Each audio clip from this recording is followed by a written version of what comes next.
Dude, where are your priorities? Like seriously. What can I say? I'm And just his priority manager. I'm just living what I say I'm gonna do. What can I say? That's awesome. It's really cool. Like, look at it. Like I got this like nice property, all this stuff, right? And then I could just be like, all right, I'm good. But I'm like, oh no, I'm gonna keep going. It was the whole point of coming out here. And what's interesting is Avery's making this point about like a lot of times these presidents, they come from like small towns. And now I see why. It's way easier to connect in these places. Because like if you live in like the big city like Houston, like you have to be corrupt as fuck to move up in those places. It's the only way. It's otherwise not gonna happen. You know, you might have that breakthrough every once in a while, but then it's like when you're in a small town, like people know each other and they connect you. And it's like, it's fascinating because I knew a lot of people in Houston that were like up there, but it's not the same. It's just not the same thing, you know. Obviously I've changed too, but here it's like they're like, oh, I'm on the board of this, why don't you come into the board meeting and just listen in and maybe we can get some feedback or something. I'm like, okay, sure. Oh, the mayor will be there. I'm like, well, that sounds like a good idea. Like I see what's in it for me. You know. Nice. Well, this is gonna be fun.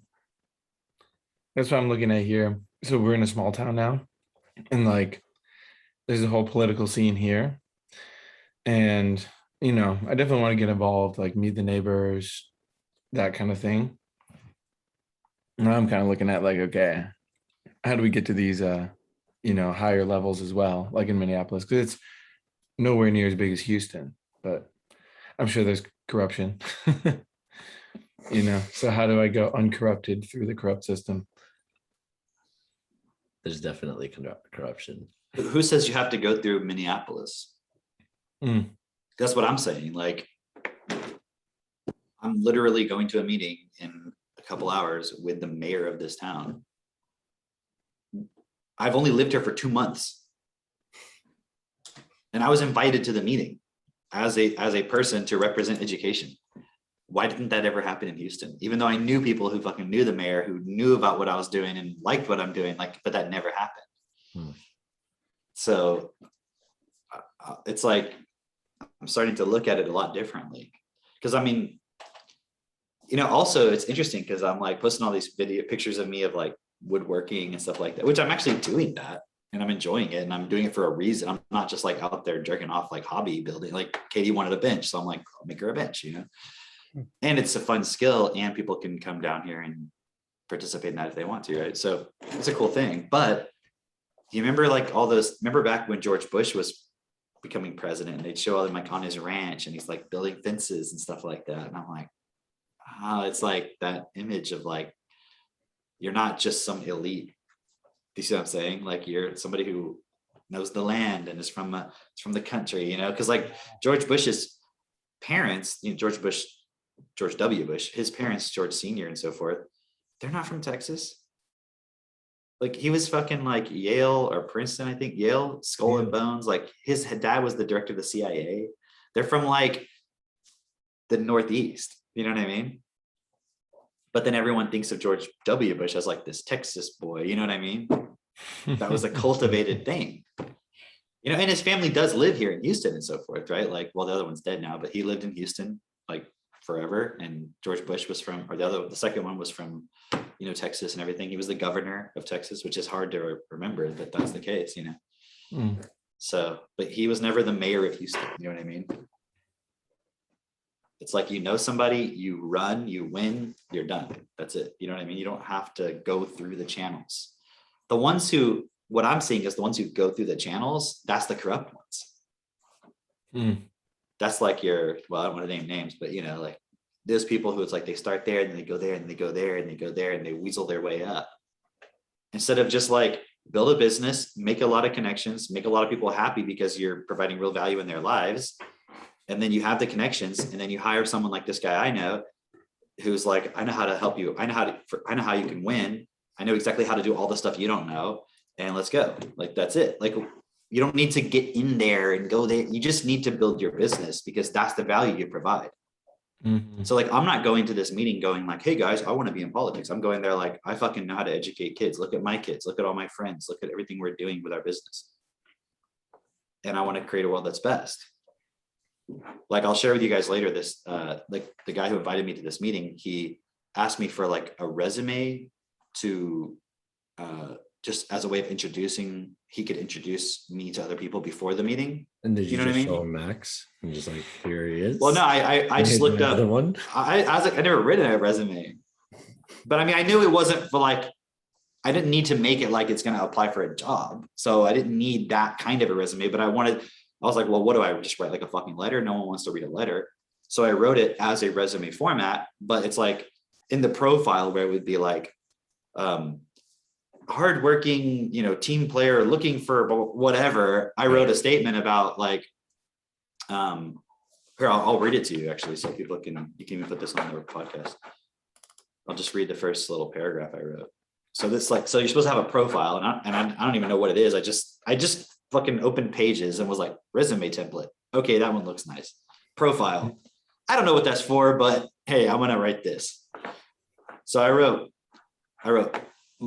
it says my name at the top and it says profile. It says my personal mission and purpose in life is to revolutionize the education industry through developing a new system based on one-on-one mentoring, effective parenting, and advanced vocabulary development aided by technology. I have been given many gifts by life, and I take my responsibility to do what is best seriously. Our world is changing in many ways, and by preparing current and future generations with effective education, we can foster a world where individual freedom and self-responsibility are natural. This is the only way to redirect the current global collective movement towards anarchy, totalitarianism, and erosion of individual rights. It's not your typical applying for a job type profile, but did you include who I am. hobbies in the bottom? Proficient in any Microsoft hobbies. Word. And then it's like experience. I'm like co-founder of TechnoTutor. I talk about TechnoTutor, what we've done so far. And then Perfect Mind Tutoring, which was like my tutoring business before TechnoTutor. And then education, right? And my education is like Strake Jesuit College Prep, which is like a top, prep school. Graduated magna cum laude, National Honor Society, National Merit Scholar finalist. New Mexico Military Institute, cadet attending on U.S. Air Force Prep Scholarship, U.S. Air Force Academy, cadet political science nominated by U.S. Senator Phil Gramm, University of St. Thomas, mathematics, University of Houston advanced coursework in mathematics and computer science. So it's like it all works together. Do you see what I'm saying? Yeah. And then I put like when I put like TechnoTutor, you're supposed to put some like what your job was or something there, right? But instead of doing that, I just talked about what TechnoTutor was, right? So I wrote, we created TechnoTutor in 2013 in order to meet the educational demands of a global society being impacted by an ineffective education system in the face of increasing automation and demand for higher cognitive skills-based jobs. TechnoTutor's mission is to end child slavery, poverty, and abuse by bringing up the global standard of education to a level of excellence not seen in the current education system. In 2014, we were interviewed by and endorsed by Donald Trump Jr. on Fox Business and Bloomberg. In 2015, we were interviewed and endorsed by TV and movie star William Shatner on his program Moving America Forward. We now have distributors across the United States, Canada, United Kingdom, Germany, the Netherlands, Australia, and elsewhere. I have a 4-year-old who reads at an above average middle school level and a 2-year-old who reads at a first grade level. We have clients around the world replicating this with their families, and we go beyond what is traditionally considered school academics. Right. And then so I wrote about my tutoring company, my experience. I'll just read that too, it's short. I read, I began tutoring through the National Honor Society and prep school and developed this into a business while in university. I served Houston, Texas as the premier private academic tutor of Houston to the wealthiest families in the city. My clients included the former general consul of Qatar for Houston, an NBA assistant coach and multiple time NBA championship winner, the president of Oasis Energy, the #1 patent attorney in the United States, and many others. During this time, I saw that even within the elite families, the education system was not supporting these children to prepare for the 21st century. It was at this point that I developed my personal mission and life purpose to revolutionize the education industry and provide meaningful work for many. So I'm just using it as like a pitch for what we're doing. You know what I mean? I'm not trying to sell myself as much as this is what we're doing. So when someone looks at it, they're like, okay, that's what that person's about. Yeah. You know what I mean? Yeah. So That's cool. anyways, I was like, well, he wants something, so I'll just use it to create the image that I want, which is true image, but it's like the image I want people to see as a first impression, right? So anyways, that was fun. I just wrote it I told him, he asked me for it Monday. I told him I'd get to him by the end of the week. And I wrote it at like Friday at like 3:30 PM and sent it to him. I was like, there you go. So, it's cool. Heck yeah. Wow. But anyways, it's always about, it's like, it's cool because everything we do is a reflection of who we are. So how I write that, how I present myself, like seeing what you guys did over the weekend, maybe you guys want to talk about that because Drake, you're still there and you guys are still going. Asif, you're back in reality in your beautiful home with your beautiful wife. I mean, sorry, right? But these guys are still partying over here. I was in the shower and I was just like, I'm so happy to be home. She's like, me too. Right? It's like you go have fun, but you still All want of to it be. is just, yeah. Talk about the cottage and stuff, and then I want to hear from the other guys because people need to hear this. Like, oh, by the way, like everybody should be just doing what you guys are doing. Yeah. The only thing that'll prevent people from doing it is not walking your process, because all of what you guys are doing, which you'll describe in a moment, was like giving to everybody, and everybody there was giving because everybody's walking the process. Like what you guys did, although there was a lot of like obviously selling and stuff going on with what you guys were doing, Mitch, and always were selling, but it was really support. You know what I mean? So I want to hear about it. Just before Asa jumps in, just make this very clear. Like everyone who's listening to this, you should be a distributor. If you're not distributing TechnoTutor, you're not building your business and creating financial freedom for yourself with like-minded people. You're spending 8 hours a day at a job or whatever. So when you listen to this, realize everyone at these events is distributors, not just people who, I use TechnoTutor or I do DIP or whatever. It's like people who really take this on. So just really look at that. Mitch, what about the people who already have their own business and doing Mixer? Fuck their business. Oh, sorry. Yeah. Coming from someone who is making very good money in e-commerce and investments, I don't do e-commerce anymore because I realized who cares about making money if you're getting it from slave labor and the products you're creating are ending up polluting the earth. So it's like, but also look at the fucking state of the world. Yeah. It's like you're literally just like, I just need to be good. I'm good. I'm doing it for my survival. But it's like, but the world is going to shit. How long is that going to last before that affects you? Yeah, exactly. So it's not, it's not even just do it for the common good or something. It's like, if you're all about survival, like you don't realize what you're doing is not going to sustain you. Like the elite of this world are just reducing competition. So eventually you will be pushed out. That's why you have to revolutionize an industry. Like, are they going to push Amazon out? No. Amazon. No. Are they going to push Microsoft out? No. Why? Because they revolutionized it. They are the industry now. That's us for education. They're not going to push us out because we are the industry, right?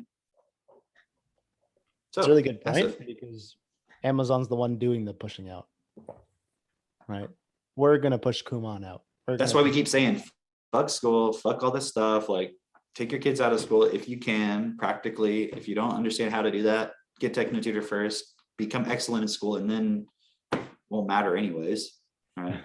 Yeah. The reason why that what Mitch said was really important is because, like, if your starting point is fucked, there's no amount of support in the world I can get you to do anything. People are like, why is my relationship not working? Like, I feel like I just keep getting attracted to different women and all this stuff. I'm like, okay, well, are you a distributor? No. I'm like, okay, well, why are you doing your business? Because I'm running after money. But you just don't have the processing ability to make the connection because you're not studying destiny material. You haven't read Heaven's Journey to Life. You don't understand how feelings and money are the exact same thing. So you'll never figure it out, ever. Right? So you're going to make a little money because you listen to success gurus who show you how to get a little bit of success. But then what happens? You lose it. And like Cameron said, it's like in the context of the world that we're in. So when Cameron's talking about like this kind of like predictive points, right? He called, man, it's so funny. Yeah, you called basically everything to do with the coronavirus. You could go back to the early podcasts and you'll be able to see that. He's like, it's not going to end. It's going to go on, off. And you also talked about climate lockdowns, which made no sense to me at the time because I was pretty brain dead when I first started the podcast. Even regardless of how far I've come up to that point, even then I was still pretty brain dead, which is cool because I can see of where I'm at now. Yeah, they're talking about climate lockdowns. So when Cameron's talking about, you know, the elite pushing out competition, it is just a pattern. It's a pattern that has always been playing out, that will continue to play out until we do something. Same thing for power and control. That's why it's very easy to predict the lockdowns are going to continue, because it is a pattern that's been playing out over forever. It's like people, okay, they'll go along with any kind of lockdown if we just impulse fear and say the scientists agree and you're anti-science if you don't agree with it and you don't care about anybody. And everyone's like, okay, sure. They're like, well, fuck, what else can we use this for? Like, oh, guys, it's a depression lockdown. Too many people depressed, got to go home, like, or whatever. Like, just make shit up. You know, it's like, yeah, mental health lockdowns. Right, exactly. It's like, oh, there's too many crazy people, gotta go lock down. You know, or it's like, I'm gonna send you guys. I don't remember how long ago, but Maylat sent me this article on superbug. There's a new superbug that's spreading around, and right now, you know, healthy. Anyways, well, I'll send it. I'll find it and send it, and then, but we'll talk about the little cottage retreat in the meantime. How should I send it? Signal or something? You talking about the Candida thing? Yeah, it's I think really. you already sent that to us. isn't that by Voltaire? It was. I sent it in like a Zoom call, so Nobody I don't got that know. on if there. people saw it. Stupid. Exactly. What, Candida? What did you say? My Voltaire joke. That's all right. So yeah, basically it was really cool because, you know, everybody walking their process, they're willing to, for example, specifically like the ladies in the group, the men in the group, I'm getting all this feedback of some of the girls being like, I've never been in a relationship like with another guy in terms of like a friend, right? Like I never had a relationship with a guy where they just want to talk about cool things. They're usually always trying to fuck me and don't care about anything about what I'm saying. It's like really cool. Right? I'm like, damn, I never thought of that. Everything the feminists want. Right. And it's Everything like they're claiming. We have yeah. it. And then you see you know, Christine, Megan, Maylat, and Miguel. They all got together in Toronto and stuff like that. And I think you meant. Yeah, that was cool watching them. what No, was no, that? beforehand. Like Oh. before she got here. Oh, okay. Yeah. Yeah. But hold on, you got to set it up though. Do you have a picture on your phone of like the cottage, or can you like show 100%. what's going on? You got to But set it up because you're assuming everybody knows what the hell you're talking about. Yeah, some people like me, we don't have cottages here. From a okay. cottage. We have Yeah, on a cottage little cheese. one I'm not room talking about the house in cottage the yet. woods. I'm not even there yet. But I'm just talking about Okay. beforehand. Yeah. You know, the ladies getting together just to spend time together, and there was a lot of support there. It wasn't gossip. It wasn't let's talk shit about it. It was like, okay, here's what I'm going through, my relationship. Let's talk about that. Okay. They ended up hanging out with somebody else who's part of the Technotutor network in Toronto, and you know, they were going through some relationship things, and through their conversation she made some like big decisions about, you know, where to go to make sure that she can get the most out of life in that regard. But it was something that she was really confused about, but the ladies were there and they talked about it and they supported, and then afterwards, you know, that she made some changes and things like that. But the point is, like, who's giving that real support?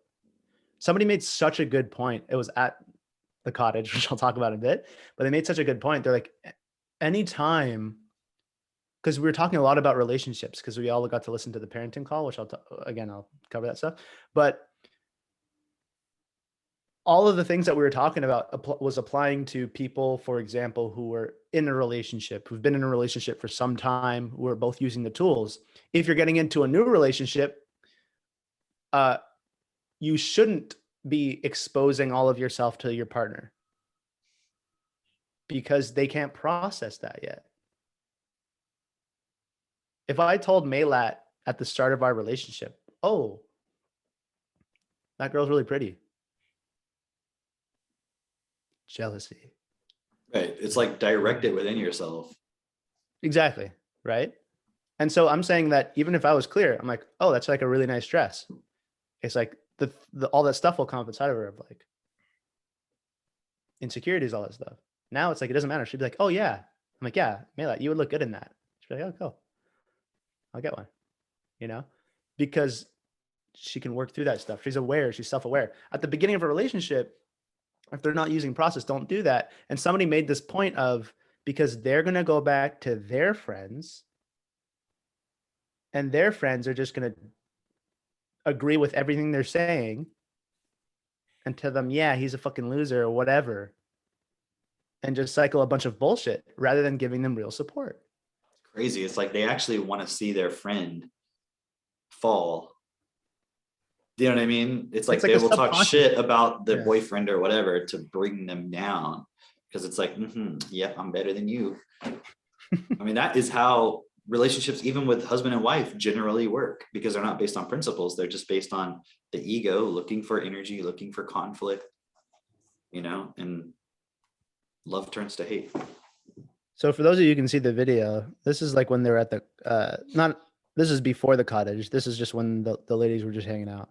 It was really cool to see that, because it's like, wow, we're creating something really cool that women can come into and get real support, not snobby gossip bullshit or very superficial, hi, how are you? It's like, it's real.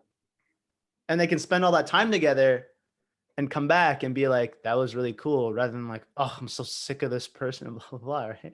Because I've had, Well, they'll come together and then they'll leave and they'll do more in their lives.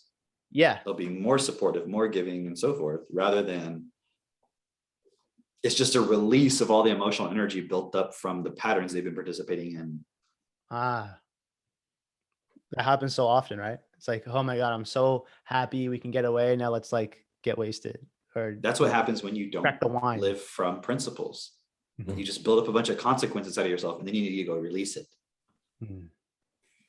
So whether you're working a job, and that's why you go and drink on the weekends or club or go to the sports thing or whatever, or the women, they want to go and have brunch and have mimosas and like gossip about shit. You know, it's the same stuff. It's just building, it's just like releasing that energy.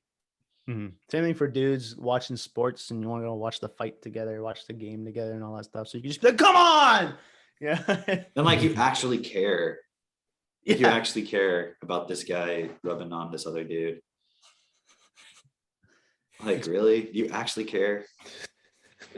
I'm not saying it can't be fun to watch sports, but it's like, do you actually care? Hmm. Imagine how passionate people get about sports. And it's like, why do you care about this? It's my team. But if you were born in Philadelphia, you'd be like the Eagles. You know what I mean? Like, Yeah. it's just like religion, same thing. It's like, but if you were born in Saudi Arabia, you'd be Muslim. You wouldn't be Christian. And it's like, okay, your child's not doing well in school. It's like, it's okay, he'll figure it out. Come on, coach, put them in there. Why you do that? Yeah, it's just so true. Like that is so important to you, but like your kids' education and stuff, where it's like, but this is what matters. This is what matters. You're like, dude, like your girlfriend, your wife is like feeling like she's on the verge of divorce because you don't communicate properly and all that stuff. It's like, man, she's just a piece of shit. It's like, you why just are go to the doing marriage. that? Why don't you know You go to the better? marriage counselor, and you're like, hold on, I gotta check the scores. Place the money on and stuff. So it's like, Know the score doesn't mean fucking watch sports all day. You know, it's And funny. It's so- like sports is like a proxy for religion and all the bullshit that doesn't matter. It is a Like, what do you- religion. what do you mean? What do you mean? As in, like, you can see it really clearly with sports. Like, nothing actually matters. Whatever team wins, it's not going to affect your life at all whatsoever. You know, like the Olympics are happening right now. Yeah, no, I don't actually. But you know what I mean? Like, No. and I see people posting about it, and they're like, so and so is the first ever so and so to win the so and so at the so and so Olympics, and you're like, okay, I didn't even know that was an event. Like, what does it matter to you? It's like, yeah, but they're representing my country. I'm like, yeah, they're doing something and they're being excellent at it. You're not. You don't get to live. You don't get to suck off of that energy. Right. They're excellent. You suck. Right. Like, but we're from the same country. It's like there's 300 other million people here. You're not like them. They're a champion. You're not. They don't represent you. Yeah, that Olympian has way more in common with the other Olympians from other countries. Yeah, exactly. They're more like that communist Chinese person pole vaulting than you sitting on your couch watching the Olympics. Right. And so it's like, okay, the ladies got together and they were like, we should do something. All right. And because there's a long weekend here. And they planned this so far in advance. Wait, They okay, had to so they planned the cottage weekend Yes. at that thing. Yes. Amazing. So they were like, oh, we want to do something. And there's a long weekend coming up. What should we do? Right. It's like, okay, well, it'd be cool to go. It's, summertime. Classic is a cottage. So a cottage, for those of you who don't know, it's like basically a place in the woods where You're getting more specific. That's good. It's a place in a location where objects are situated. Like, and people will go to stay. No, it's like like a cabin or but cabin might give the idea that it's like very like bare bones or something like that. no, It was like a- if you just said cottage to an American, they're thinking like a fucking log cabin. But this Yeah. was like real nice. You got to Right, pull up a those little bit pictures. different. It was like real nice. Uh-huh. And so basically it was cool because we'd see a place, everybody would like vote on a couple of places, which one what you want to go to. It was generally speaking pretty easy to decide. And by the time we go to book it, it's like the reservations would say available, and then you call in to book it or go to do it, and it's like, oh, it's taken. Oh, we're actually booked up until September. You have to book after September because summertime, right? And people book like a year in advance. And we If were you're like like, calling them, do you have any openings? They're like, do you know what month it is, you retard? Hey, Jim, This Jim, guy's listen to asking if this we guy. have an Listen to this guy. Say it Do you again. know Say it's it again. August, right? tell them what you just told me. One hold second. on. No, Invented time machine and call me last year. yeah, we're available August, 2022. 4th. Oh yeah. And so basically it was like, because it was like Megan and Maylat who were really doing the bulk of it. It was like frustrating. They were calling that we would decide on a place, they got not available, and then they started calling a bunch of places, not available, and just like the ads were inaccurate, all that stuff. And then we ended up getting a place that was like, we were like, okay, cool, that is nice, it's cool, it'll be fun, But people weren't like quite like, damn, the first place is way nicer. So then they kept checking. This was like probably like a couple of weeks before. All right, then we started. They must have started like a month and a half before. They find this beautiful fucking place, so nice, and it was available, and everybody's like, book it right now, and it was that place, and it was like 230. I might get the numbers wrong, but it was about 230 acres of private property, where there was another cottage that was like at the top of a mountain that was totally away from us, and they had their own private lake. They had two private lakes, right? And there was like a beach, but we didn't even go to the beach because we're just like, that's private lake. It's like awesome, right? Right. And there was like a canoe and kayaks, and you can fish in it, and there was a paddle boards and like the I saw Noah caught a fish. I saw that picture. that was so funny, like the whole time, right? Megan's like a fisher lady who's been at it for a while, and me, like, I don't care, like I'm like, yeah, first, like, never fish, right? Noah's like, yeah, I'm brand new, and the guy looks like a fisherman. I Right. know the picture Yeah. where he's like, Yeah, his whole right? outfit, everything. Yeah. And because we were in the canoe and he had like a tackle box and stuff like that, I was like, how long you been fishing for? And he was like, oh, never. 20 I'm like, minutes. I'm like, dude, where'd you get all this stuff from? He had like a whole tackle box, all the bait, the line. He's like, I literally bought everything on Wednesday. I'm like, damn. Committed. He's like, I'm gonna catch a fish, man. I'm gonna catch a fish. He's only about like a month behind me. Okay.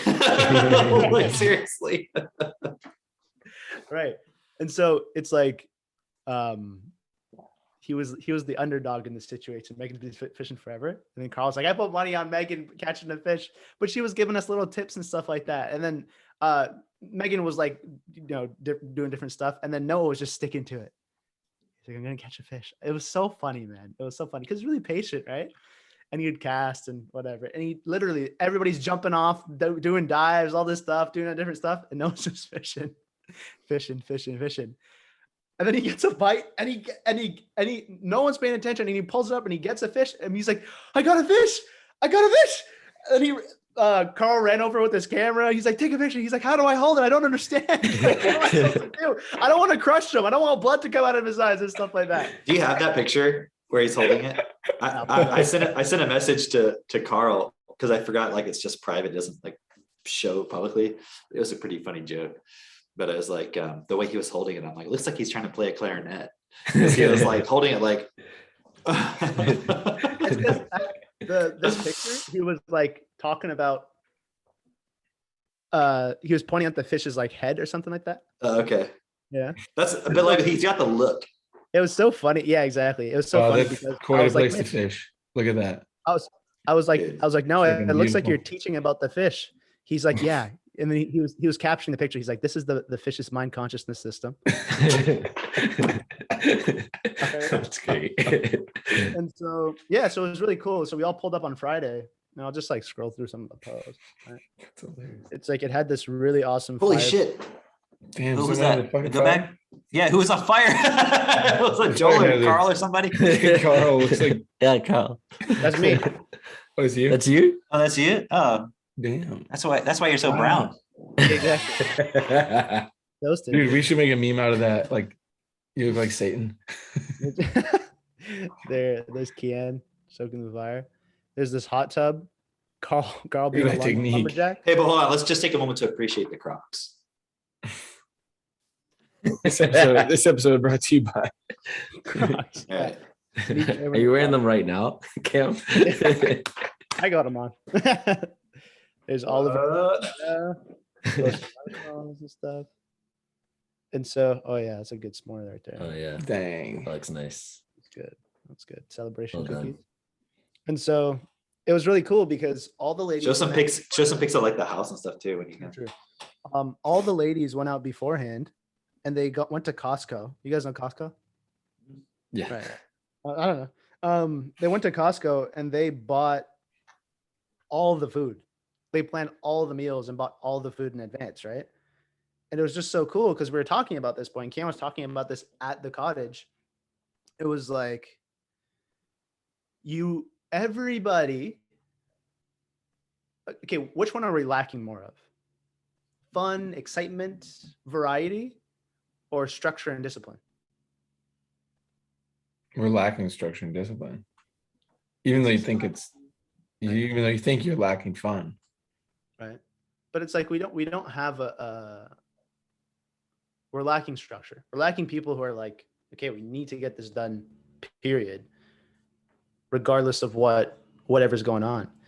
And he was talking about this concept when we were all sitting together and stuff like that, and it was so important because everybody was realizing it's like, yeah, true, if we didn't plan the meals beforehand and we just wanted to say, oh, like, let's do all this and then we'll come here and we'll just have fun and all that, it's like then we'd be like, oh fuck, we don't have food. Like scrambling to figure out We what gotta to eat. make. Oh, yeah. call it Uber Eats. Oh, Uber Eats doesn't come out here. Like, what are we gonna do? You know? But because we took the time to plan it and the ladies went out and grabbed everything and got whatever we were missing, and they have to think about all the meals beforehand and who different dietary restrictions and things like that. So all of that facilitated us not having to think about that from a certain perspective. It was just like, okay, cool. They're going to go prepare food. Awesome. Noah was making us pancakes and stuff like that one morning. Right. And they had all the stuff prepared for, all the people set the table, all that, come together, eat, go out, have fun. It was like so cool being able to work as a group so effectively. And anytime there was back chat of like somebody was feeling like, oh, nobody's helping with this or whatever, they would just say it. They would just say it and solve it. And if there was a gripe or complaint in somebody's mind about somebody, they would reflect on it and be like, yeah, sorry, I was being like that. I was just holding on to this thing, but I let it go. I forgave it. I mean, you didn't have to set up a steering committee to like analyze the problem and then administer punishment. Exactly. We didn't have 27 steering committees to determine what should be the outcome of So Asif, was the No event transgression. or was it not a safe space? safe space, as in anybody could say whatever the fuck they wanted. It wasn't a safe space for that rainbow trout, am I right? This is inside. This is after actually. So we're eating breakfast, brunch, I guess. And it was during the parenting call. So we set up the parenting call. And it was amazing. That call was so fucking good because you talked a lot about just really specifically like the role of men and women. And I know that we talk about that all the time, but you just handle really, really, really specific points. And like the point of nagging or, you know, and I just saw the ladies were like, oh, 100%. You know, it's like, Okay, because I couldn't see anybody's pictures because I was on my yeah, phone. you're on your phone. Yeah. They were like, oh, that's such a, even me, I was like, wow, that's such a good description of like, oh, I know you're not going to do it, but like, you never do this. And it's like, you're speaking with this point of it's a waste of time asking you because you never do it. And I just wish that you would, it's like, there's a totally different way of communicating. And I just want to add something real quick to that. Hmm. I understand those points because I've considered it and I've walked through it. Hmm. So when I'm sharing that stuff, I'm not fucking channeling. I'm not receiving knowledge from the universe. You know what I mean? It's not like, wait, okay, a lesson's coming to me. Let me teach you the lesson that's coming to me, and it's from a higher source. I'm literally sharing. I've walked through this point. I've realized this, and I'm explaining so other people can understand it. Because other people, like you said, they already know it, but it's like now they're recognizing it, so they can be like, okay, yeah, I can deal with that. Mm-hmm. It's not like I'm teaching them something new. Everyone fucking knows what I was saying. But they're not being honest about it. So I'm just that point of bringing it up like, hey, let's just be honest about this. This is what it is. Right. But here was the next level to it. This is the point that you added that was so valuable. When a woman is nagging, a lot of the times it's because the man is being weak and they're accepting some bullshit that the woman might not know exactly what exactly the weakness is, but it's resulting in like this uncertainty or this like, you're doing fucking nothing, right? And that's what it talks about in Unlock Fort Knox, right? I just went at the book. It's like you guys lay that out of like, look, I was making this point at the clubhouse. The relationship that you get into, who you need to become in order to have a best relationship there is exactly what you need to develop. Like, for example, me and vice versa. It's like what you need to become to build a business is hand in hand with what you need to communicate with your partner effectively.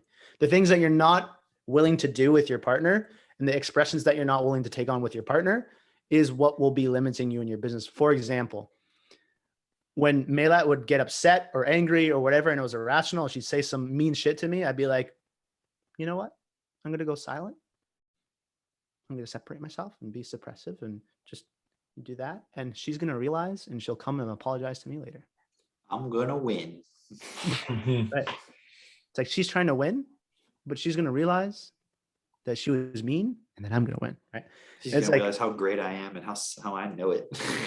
but it's like it's more so this point of it was a character that my dad always had. Of my mom would yell at him, and then he'd just be like, you know. Yeah. And so I was like, okay, she's going all crazy right now. It's like I can't even deal with that. Like, she's just angry. She's mad. And that lasted so long until I realized I am being a fucking pussy. I'm accepting that. And it's not, I have to control her, any of that stuff. It's just like, I need to support her. There's a point that's coming up inside of her. And I know we both knew she got that from her parents. Her parents were very angry, very intense people in that regard. So that's the pattern that was playing out. It has nothing to do with her being a woman, blah, blah, blah. That's a bunch of bullshit. It was specifically the point of her parents put that into her. Right. And that came into my life because that's exactly how my mom was. That's what she did to control us. She'd just scream at us and I'd be like, okay, I won't do it anymore. Okay. Right. So I had to solve that inside of myself. And this is going to sound crazy. And I'm not recommending this to anybody. This is specific to my relationship with Maylat. It's like, it was the one day where I screamed at her, where she was yelling at me and I screamed at her. And afterwards she was like, thank you so much for doing that. Yeah. I'm like, what? Like, there's no relationship advice in the world. Right. It's like, you'll hear it on podcasts from men. And the point that's coming through is like, you need to control your woman. You need to put her in line. Don't let her fucking, let her know who's, it's like, that's not, there's points in there that are valuable, but it gets washed away in this whole, like, they're speaking to a bunch of beta men pussies who don't know how to change themselves, who don't know how to remove the point inside of them that are making them weak. So they just overcompensate and just be very aggressive and dominant. If you're just yelling or screaming out of a reaction, it's not going to accomplish what you want. So it's like, you have to be clear of like, no, stop, you're being crazy. Like whatever expression you need to take on to get through, it's like you're cutting through the noise of that person's emotion. Yeah. I wasn't screaming at Maylat. I was screaming at a pattern that she was participating in. And it just like, dude, there's been plenty of times, and also vice versa with Katie and I, where that exact same point where I could see clearly, like, it's not about I want to be right. It's like I am right, and this is not acceptable. And I would be very aggressive in my tone, and I could see it sinking in. And then later, the same thing, she'd come back and be like, "Yeah, you were right about that, and I appreciate you saying that." And it wasn't like oh yeah, it was like, cool. I'm glad you realizing it, because now we can move on. exactly. You see what I mean? It wasn't like I won.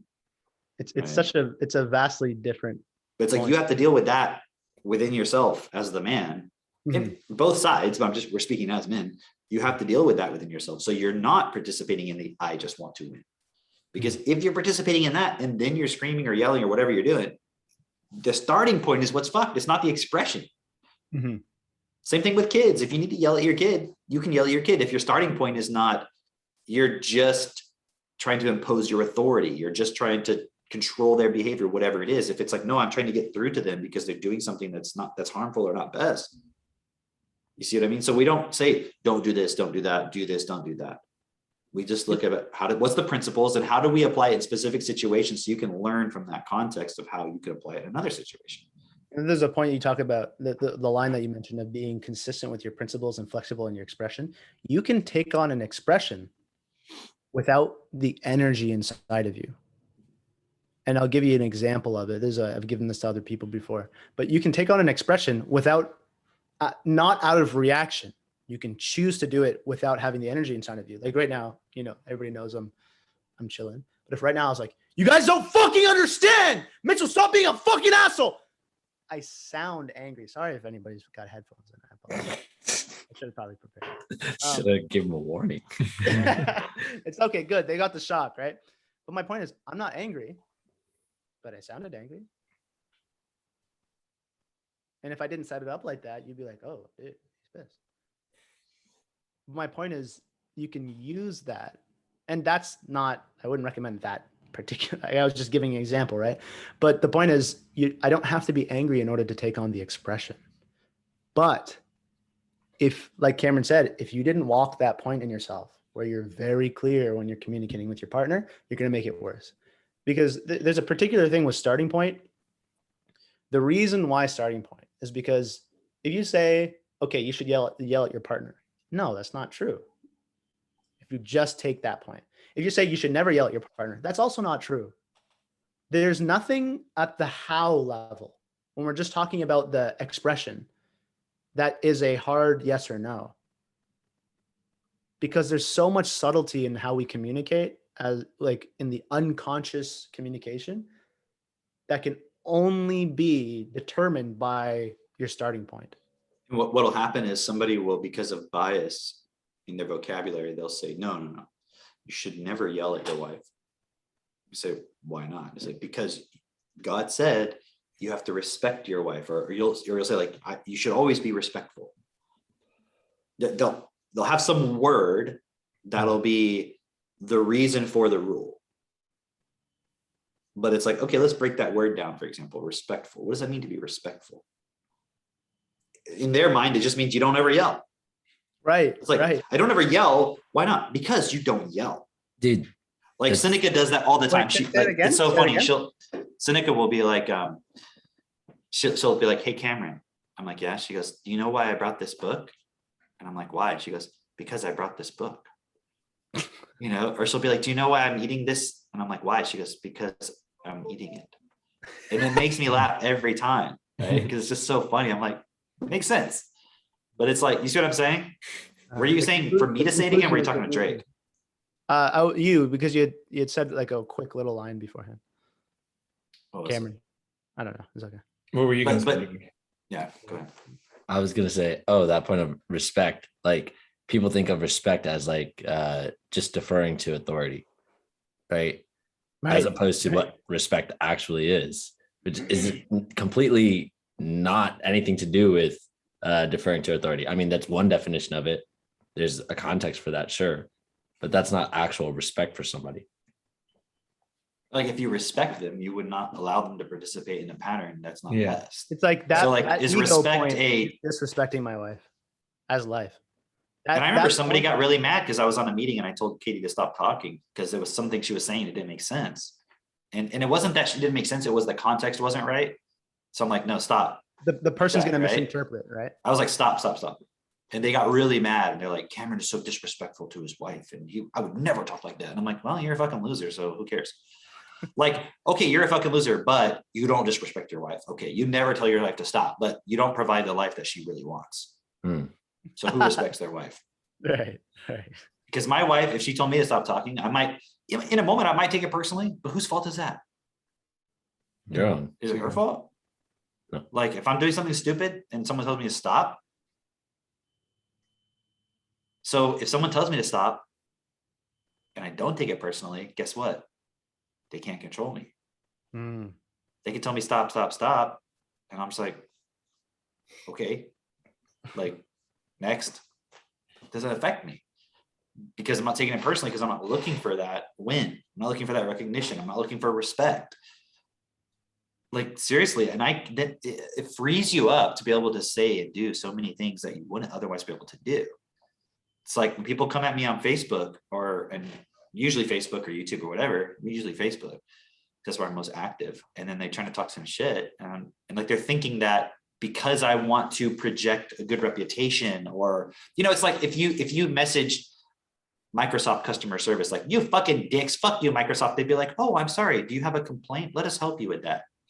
If you do that to me, I'm gonna be like, fuck you. Like, what the fuck? Like, whatever I would say, it depends on what the person's saying, you know what I mean? But it's like, I don't need to project an image of like, I care about everybody.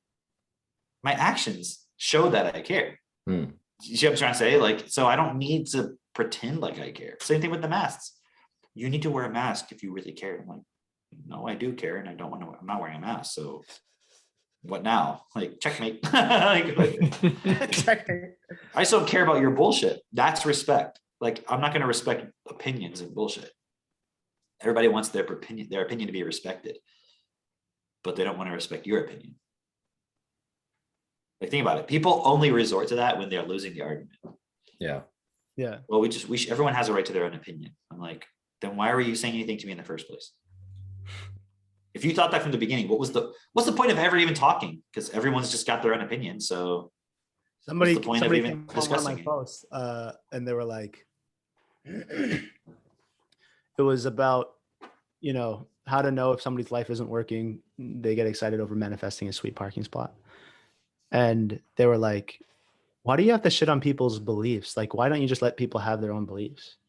it's like, Uh-huh. stop. What are you doing right now? Yeah. Like, it's like you don't even want to say that because you don't want them to think that you actually care what they're saying. It's like, oh, but why are you shitting on my beliefs? Like, because you don't actually care. Exactly. But it's like the logic of Based the off person. your own logic. Yeah. So I don't give a based fuck. on your logic, I the don't logic want you're you to come accepting. here and shit on my beliefs, right? Yeah. Because then you're going to find out I don't believe in shit, right? Dude, it's like people going, because like we're saying, hey, you got to fucking walk this process. You need to stand up. And people are like, oh, don't judge other people's process. Like you don't know where they're at and so forth. And you guys are so aggressive in the way you talk to people and all this. It's like, hold on, stop. Are we judging or not? Got you. I don't care if you judge what I'm doing and say what you want to say. It doesn't fucking matter because it doesn't change what I'm doing. But why is it that everyone wants to direct us, but nobody else? They don't want to Why direct don't the they want to systems in this direct world. themselves? They don't want to direct themselves. They don't want to direct the systems. They don't want to direct other people. They don't want to stand up, but they want to stand up to us, the only people who are standing up for real principles. Why is that? Because they want to hold on to their limitations and their weaknesses. And we're doing exactly what you talked about with Mayladder in that particular case. Like, we're in your face going, you're doing something that doesn't make sense. You need to change. And it's like, how dare you? You don't have a right to tell me to change. What are you doing right now by telling me that? By you telling me I don't have a right to change you, you're trying to change me. Yeah. So do we have a right or not? Because I don't agree with you, I do have a right. And within my principles, I have accepted within myself, I don't have a right to force you to change. Mhm. But that's not because you said it, it's because I decided that. Because I'm the authority within myself who decides what is best or not. Not arbitrarily, but like using common sense. That's a really good point, because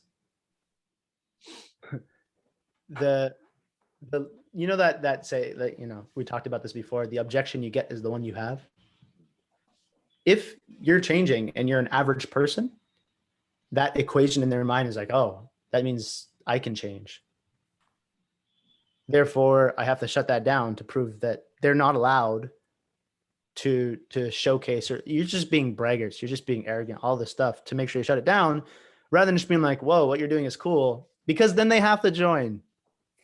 The cognitive dissonance of Right, knowing if they somebody's admit it for actually even making a a second. fucking difference in the world and you're not doing it and you're calling yourself a good person, that's going to all come into conflict. So something has to resolve it by being like, oh, they're just fucking evil. Okay. All right. This is that point of, you know, I don't have to answer to you. I say the opposite. We should all have to fucking answer to everybody.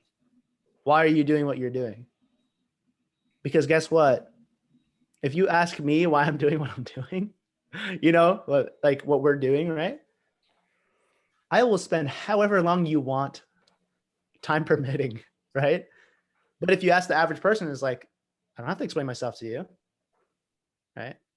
Or it comes to this point of, I'm just doing it for money, but nobody wants to say that, right?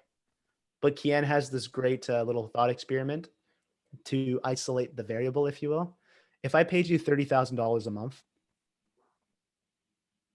every month, no matter what, guaranteed, but you had to quit what you're doing and you can't go back to it ever, would you take it? People are like, fuck yeah, of course. You know what I mean? Yeah. It's like, cool, got it. So it's a money thing, right?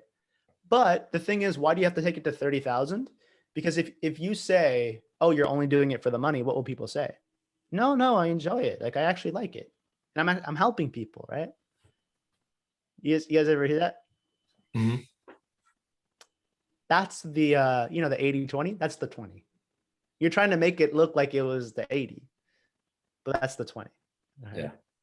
Now I know that Mitchell could have just stayed in e-commerce and make a fuckload more money. I know the money Drake was making doing the touring and things like that. I know the money I was making before I got into Technotutor. Trust me, we're not doing this just because the money. Money's an integral part, because you can't make a difference in the world if you got to do it part-time, right? You can't have your full-time job and then you're exhausted and you're traveling all that stuff and then try to make a difference on the side. You might start there. Don't get me wrong, because that's where I started, right? You might start there. It might take you 2 to 4 years, but imagine 5 years later, you don't have to work a job. You just get to do this. You just get to hang out and talk with cool people, and then find new people that you want to bring into this and talk to them and have real conversations and push yourself and develop a better relationship and develop your communication ability. If that was your full-time job, I'm doing air quotes for those who don't, who can't see, right?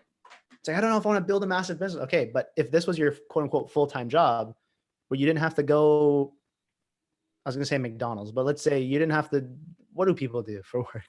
Like, you didn't have to go to your accounting job. You didn't have to do, Cameron doesn't know, don't worry. You didn't have to go to whatever job. You get to merge your personal development and your job, what you do for money, your work.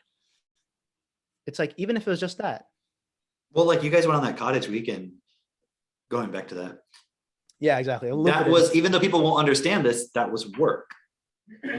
Mm-hmm. Huh? Did it feel like work? No. That's the Well, key. well, that's how my work always feels. But that's the key, isn't it? Isn't that what we learn in Yours is Your Command? When it doesn't feel like work.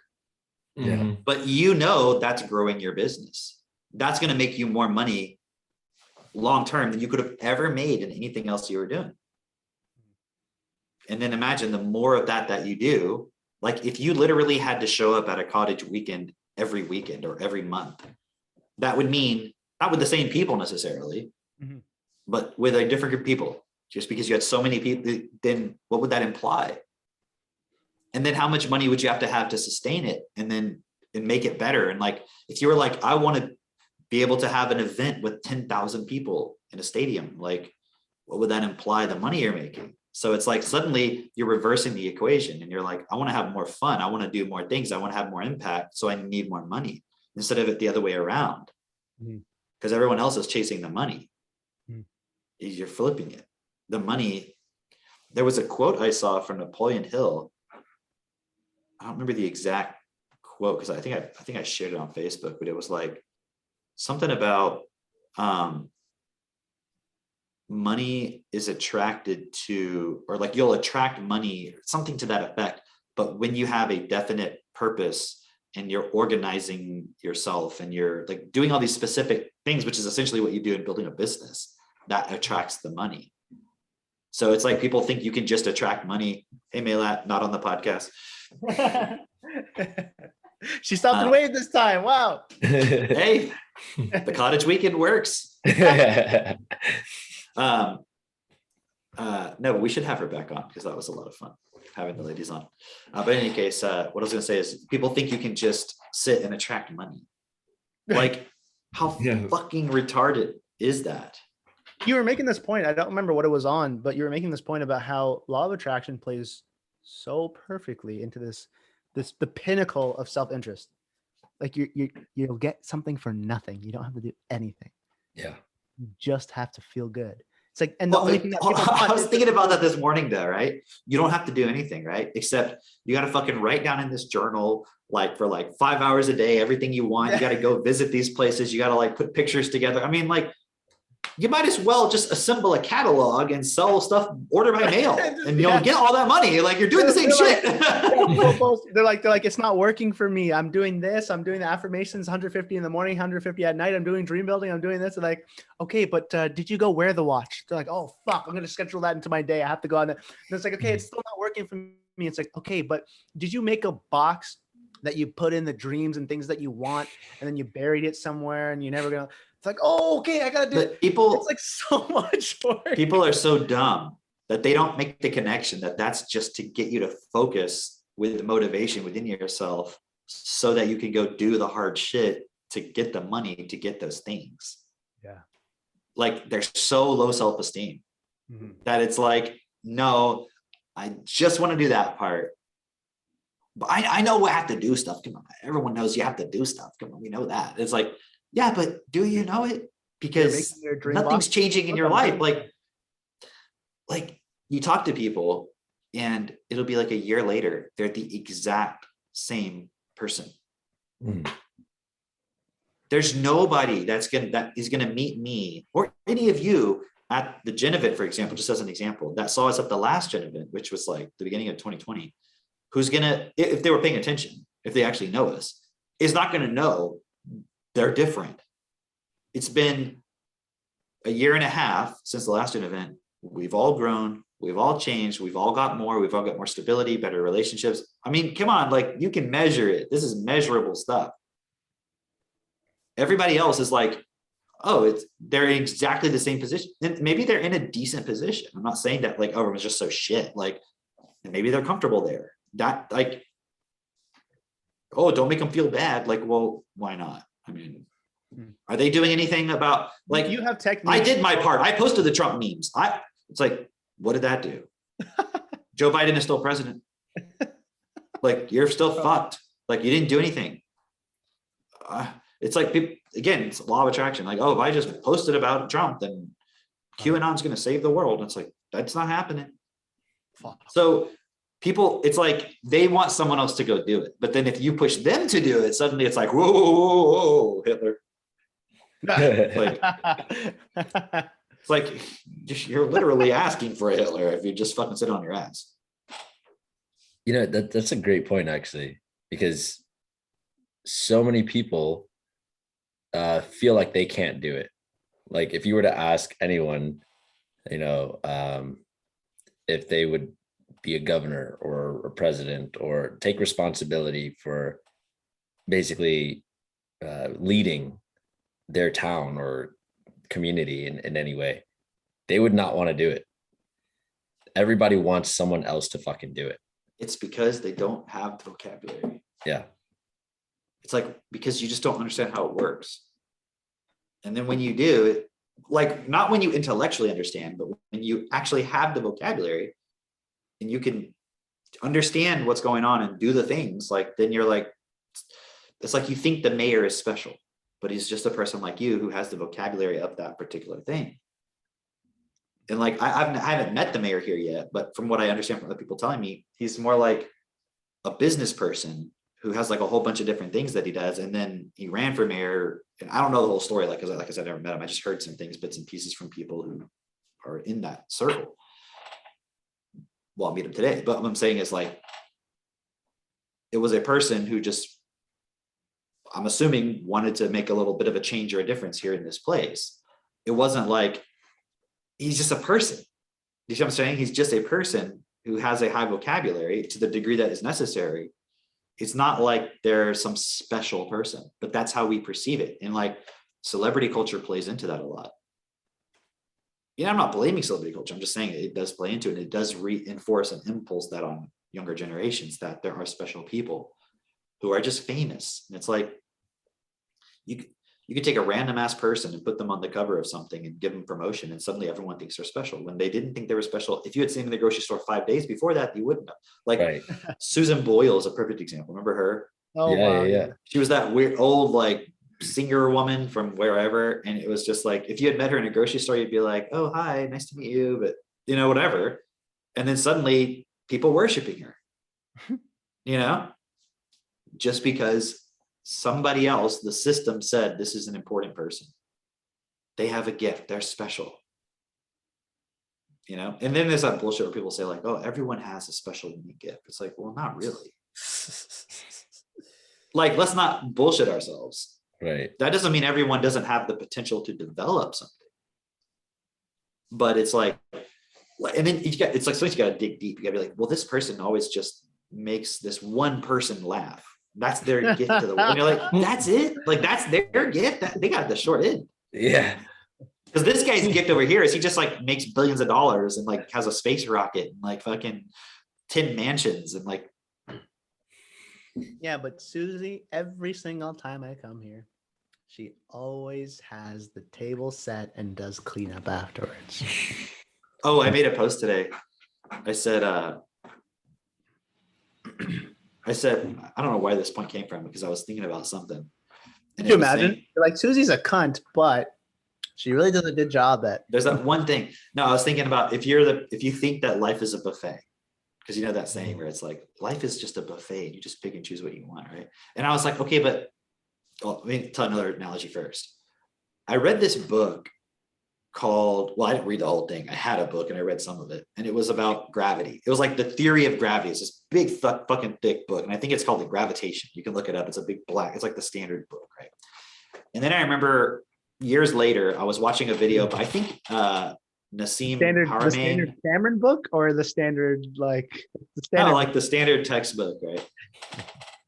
And then I was watching a video by, I think it was Nassim Haramein. He's like the guy who's all into like geometry and he all kinds of shit, right? Cool information. And he was talking about gravity and understanding what it is in a different way than how it's taught in the schools, right? And he made this really cool point. He was like, I think it was him that was saying this, it was somebody, but he was like saying how if you read the book Gravitation, so I was already familiar with what he was referring to. In the very first page of the book, they're trying to help you understand what gravity is. So they're giving you analogies, and one of them, and there's also like the expansion of the universe was a part of it. I think that was what it was. It wasn't about gravity per se, although it was in the gravity book.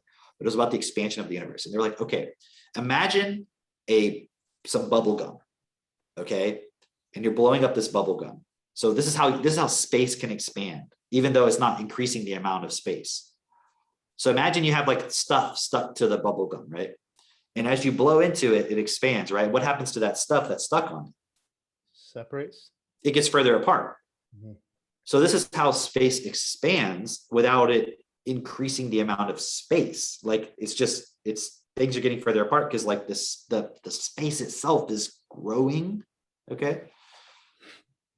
And he was like, and then this is what they teach, like undergraduate, graduate level, probably graduate level students who are going into like physics and like Einstein level shit. Okay. And he was like explaining how, okay, what's the problem with that analogy? The bubble gum? Yeah, Mhm. is like, how does the bubble gum expand? Something's Blow into blowing it. it up. Yeah. Who's blowing into it? Somebody. And Yeah. you can't have that expansion without an equal and opposite reaction, something to push against for it to expand, because that air pressure is being held in place by your lungs, your air pressure of your lungs. So why is it expanded? Like in the bubblegum analogy, it makes perfect sense. We understand why it's expanded, but why is the universe expanding? Hmm. Right. Okay. And so it's just like, what do you mean, why does it expand? Like, come on, like it does. Like, it's like, that's not a scientist. That's not how a scientist thinks. Right. So you just accept this bubblegum analogy. It's like bubblegum. You're like, okay, but what about that part? That part doesn't apply. Well, then why does any of it apply? Interesting. Yeah. So that's my context for this next part, which was I was looking at this statement of, if you think life is a buffet. And I was thinking about this because I was just coming out of my shop/barn. I say barn always because people don't know what a shop means. A shop is like a barn that you don't have animals in. You just like work in it, like stuff. Okay. It's more like a big building that looks like a barn. Go work. So in it. everyone out here calls it a shop. Like if I call it a barn here, they'll be like, that's not a barn, that's a shop. So I was coming out of there and I had been looking at this bench I had made and I was filling in some of the holes with some wood filler. And so I was just thinking about, as I was coming out of that shop, like how I'm using my time, and within using my time, I have to use it for something specific. Like I can't just go, in this moment, I want to do everything. I'm choosing to do something with that amount of time. Right. And this goes back into everything you guys are talking about. Like, why would you do that business? Why would you do that job? Because you're not going to get that time back. And with that time, you created something, whether you know you created it or not. So then it's like, well, life is just a buffet. Oh, the other reason why I was thinking about it is because I had a dream last night that I was in this line for this pizza place and they had all different types of pizza. And I was trying to figure out what kind of pizza to eat. Damn. And the reason I always have a dream like that, anytime I ever have, it's weird. Anytime I ever have a dream, personally, where I'm in some sort of a buffet type situation where it's like, there's like a lot of food and a lot of different choices. And I'm trying to decide what I want every single time I have a dream like that. I wake up and I really have to pee. It's weird, but I'm telling you, I know like over time, it's that part of the dream comes up because I have to pee. Ah, okay. I don't know why. But Because you're trying to choose from your buffet. Should I lay in I don't bed know. and be comfortable? I'm not saying there's a metaphor there. All I know is maybe it's just pressing on my bladder. So that's connected to some nerve, and that nerve is connected to some other set of memories. And it triggers this set of memories, which has to do with the buffet. Dude, Maybe there's I no don't fucking know- reasoning. Huh? You know what I'm saying? Maybe there's no like psychological, I don't know, but it's an interesting point. Anyway, so buffets. So anyways, I'm having looking at this point this morning and I'm like, imagine somebody says life is a buffet. Okay. So you could just pick and choose whatever you want. Anytime you come, there's a different thing. You don't like that, leave it. They'll bring something else. There'll be something else there. And if you take as much as you want, there's always going to put some more. But what's the problem with that analogy? That's not how- Well, who's working at the buffet? What are you actually eating? Yeah. Who's like? Right. That was the point I came up with, was who's actually working at the buffet? Yeah, where's the food getting provided from? Because you're saying it's a buffet. But you only want it to be like the part where food is just always there, but not the part where someone has to put the food there. Right. Someone has to grow the Ah. food. Someone has to work at the buffet, being paid $15 an hour or $10 an hour. Cameron, to 3D work printing, there. 3D printing the food. Duh. From crickets. Hello, we Yeah, get just crickets. the Somebody's cricket gotta make a juice 3D printer. makes a protein sandwich, you know. But I you don't see what I'm think you can saying call though? it So people don't hamburger. consider that part. So is life a buffet for the person who works at the buffet? Yeah, because after their shift, they can probably eat all the food they want. Right. Well, okay, so then they're like, well, but they chose that. That's what they're choosing from their buffet. Like, why would they choose that? And what if they decided not to? What if nobody? Because I mean, honestly, in your right mind, why would anyone choose to work at a buffet if they didn't have to? Like you said, if someone paid them $30,000 a month to not work at a buffet, would they? Right. But they'd be like, it's just my passion. So if you don't have anybody working at the buffet, how are you getting things from the buffet? And then someone says, Cameron, it's not like an actual buffet. I mean, it's just an analogy. Like, it's just the universe just gives you whatever you want. Oh, really? How does the mechanics of that work? You don't need to know the mechanics of it. Well, that's interesting because everything else in my life, I need to know the mechanics of. Like, if I'm gonna, like, I just bought a pressure washer, right? I bought an electric pressure washer. Seemed like a great idea, $200. I'm like, cool. Pressure washing my back patio, the back patio. It's looking great because Katie wants to put down rugs and it looks great. But then after a while, like after a day of using it, it started like locking up. Like I couldn't get it to release the pressure. It would just, the motor would shut off. And no matter what I would do, I'd unplug everything. I have to wait like 30 minutes and then I could finally get it to release. Because I think they have this built-in mechanism that will turn off the machine if there's like an air bubble or if there's any kind of like thing that's like causing the system to like freeze. Like it has like auto kind of shut off thing, but it won't, if there's not, anyways, you have to like release the pressure. And it was kind of frustrating because I'm like, I could only work for like 5 minutes at a time and then shut off and I'd be like, God damn it. And I had like one little part left. I'm like,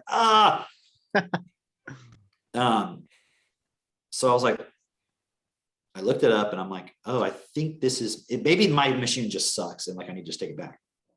But I think this just might be a thing with electric pressure washers. Like they have these built-in things, and I looked up gas washers, apparently don't. So I just went to Lowe's and I bought a gas powered one. Right. So I'm like, cool, problem solved, right? Well, I get home and I'm looking at the manual and I'm like, okay, I just bought a Honda engine. You see what I'm saying? Like that's what's on the gas pressure washer. I bought a Honda engine. And now I have to learn how to maintain this fucking Honda engine with like oil and gas, but you can't just leave gas sitting in that little thing. It's a small engine. You have to put like fuel stabilizer and like things that clean up the ethanol. And there's like, so the electric one seems so convenient. All you guys do is plug it in, but it's fucking like a nightmare to sit, I'm exaggerating obviously, but you know what I mean? But the other one, I'm like, cool, that's going to solve that problem because they don't have, the gas ones don't have that. Where they're like, where you get like a bunch of pizzas available to And you. I just have to piss. and you're working at the I just have to buffet. pee. It's one of those nightmares, right? I'm working at the buffet, but I have to pee and I can't take a piss break because I'm about to get fired. Because all the people in front of you are like, life's a buffet. But you see, like Max is reading the manual with me and he goes, why does it say it can amputate your arm? What? And I'm like, we're reading about it. It's like, if you take that, it's like 3,700 PSI. That's the one I got. I mean, the other one was only like 1,900. Like if you put that up against your arm at full pressure, it will blast your arm off. Like Why you do you cannot need fuck that? around. Well, I don't need it, but Okay. I'm not going to get the cheap one because I'm like, Right, what if I right. do need it? You know, like Yeah, that makes sense. what if I need to fucking blast off my private jet? You know? Cameron, imagine So- that's what we hit you with in New Orleans, dude. You would have been dead. No, I was thinking about that. I wanted to post something about it, but like When I you're was like, when you're here, we'll blast you again. Quarter pressure, don't worry. just quarter right up pressure. against my arm. Yeah. But you can't put a low pressure nozzle on it, which says it's safe to blast any surface. I'm assuming that means the surface of the human body. Yeah, there you go. But yes, I have been blasted with a pressure washer, and it looks like mist, but it's water, Dude was and you will be wet afterwards, even with a quick Video. blast. it's on Facebook, right? I think it's on Kian's Facebook or something. And it just looks like it's like he just got spritzed, kind of. Dude was completely soaked. No, it's there's Like, a it lot was of water coming out. dripping, Yeah. No, like this one I bought is 3.5 gallons per minute or second. No, that can't be right. It can't be second. That would be crazy. But still per minute, like whatever it is, I don't know. I think it's per minute. GPM. So, anyways, Per you're saying month. that you have to understand the mechanics of how. Hey, like I can't just be like, look, life is a buffet. Gas pressure washers are a buffet. I can put whatever gas I want. It doesn't matter. I'll put fucking E85, 85% ethanol gas in it. Guess what? You're gonna fuck that machine. It ain't gonna work. Just regular gas. But my point is like, you can't put whatever you want. It's not a buffet. Life is not a buffet. Like it could be a buffet. Like, okay, wouldn't you like to go to a buffet where everything on the buffet you knew was healthy for you? Dude, I Like, got it that. wasn't going to be old ass oil, huh? As soon as I got here, that's what I got. Like as soon, Right. That sounds kind of yeah, what like we had. like And it just Mitchell, like, appeared magically, right? no, Mitchell, remember like what was it 2 weeks ago when Mitch was telling this story about like gardening and shit like that? Well, as Dude. soon as we pulled up, he's like, "Hey guys, you want to taste some food from my garden?" And Okay. we had a bunch of herbs that were fucking amazing. Go ahead. No, I want you to continue. I'm sorry for interrupting. I want to hear like what you had. Well, okay, we had mint, we had chocolate mint, we had peppermint. He had this thing called sweet herb, which I have no idea what it is, but it tastes like candy. It's so fucking good.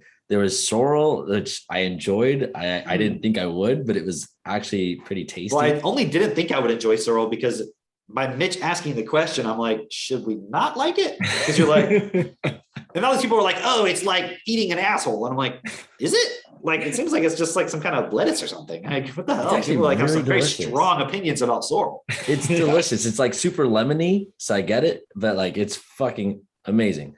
But we like Mitch was just in the garden, like, oh here, try this. Oh, then we have try these that. peppers. Oh my god, they're yeah. like so hot. It is amazing. Well, okay. Everyone's like, it's not that hot. huh?" And then they like, ate a whole pepper, and then later like, Minnesota Okay, it's Mitch. hot. All right. yeah. It's like a hit or miss. It's a hit or miss. You can get a really sweet one, or you can get one that's like fucking Wow. Yeah. fire. When we're having Pepper Indian roulette. food at home, I get mild and we put a little cracked pepper and Mitch is like, what'd you guys get like level 5 Indian spicy on this stuff? And I'm like, dude, that's just cracked We're like pepper. Slow down." crying. But I really enjoy the crying. No, you but it know? actually was pretty hot. Yeah. No, But okay, but hold on. I want to put this together because how did that little garden, all that stuff come about? Exactly. right. Exactly. Mitch told on the last. It sure as hell did not just grow there. Yeah. Like, we you have talked about all that these on people- podcasts ago. All these people, it's a connection, relationships, work that's put into it and so forth, that's provided all of that. Plus, think of all the work that you've done on yourself, both of you, to get to the point where you're sitting there together right now. Right. Mhm. You're talking Yeah, about well, us. yeah. That's not a, you just wanted it so bad and it wanted you and you just manifested it. Like, Mitch wants me pretty bad. And you want him.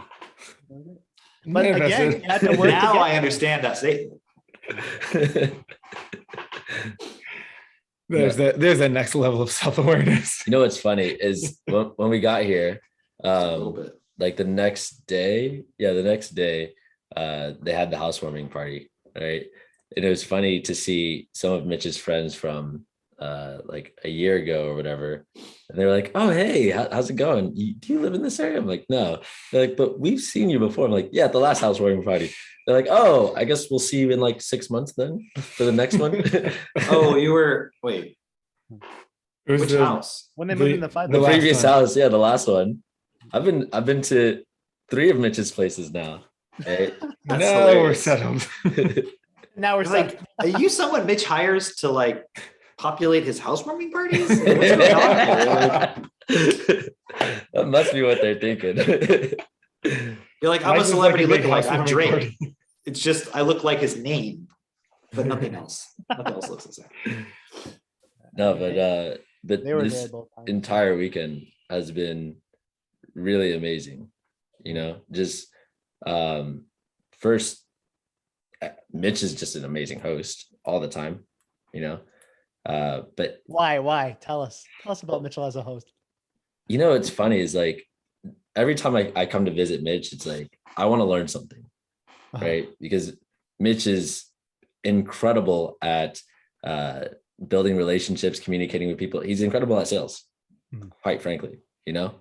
And so every time I come over, I'm like, dude, I want to see what the hell you're doing. And it's just, he's always just bearing it all out. Like he's, and it's crazy because you know he's a fucking busy person, right? But he's like, oh, I'll be at the airport to pick you up.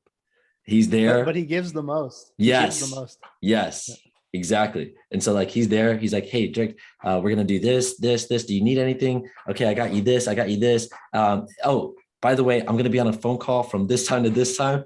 So we'll do all those other things. But just so you're aware, you know, is that okay? And I'm like, fuck yeah, like, do you? And I'm just watching, and like, there's so much, you know, as far as like, you wouldn't be able to do this with like the CEO or great sales rep of like any other company, you know? But here, Mitch is inviting people to his home, like, and even those who can't make it.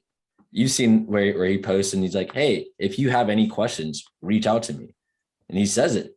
And he's like, I will talk to you. I'm not going to go find you, but if you come to me, I'll share everything with you. And he really does. And that's like what I see here physically is him not doing that just for me, but there's fucking 8, 9, 10 people in the house at any given time.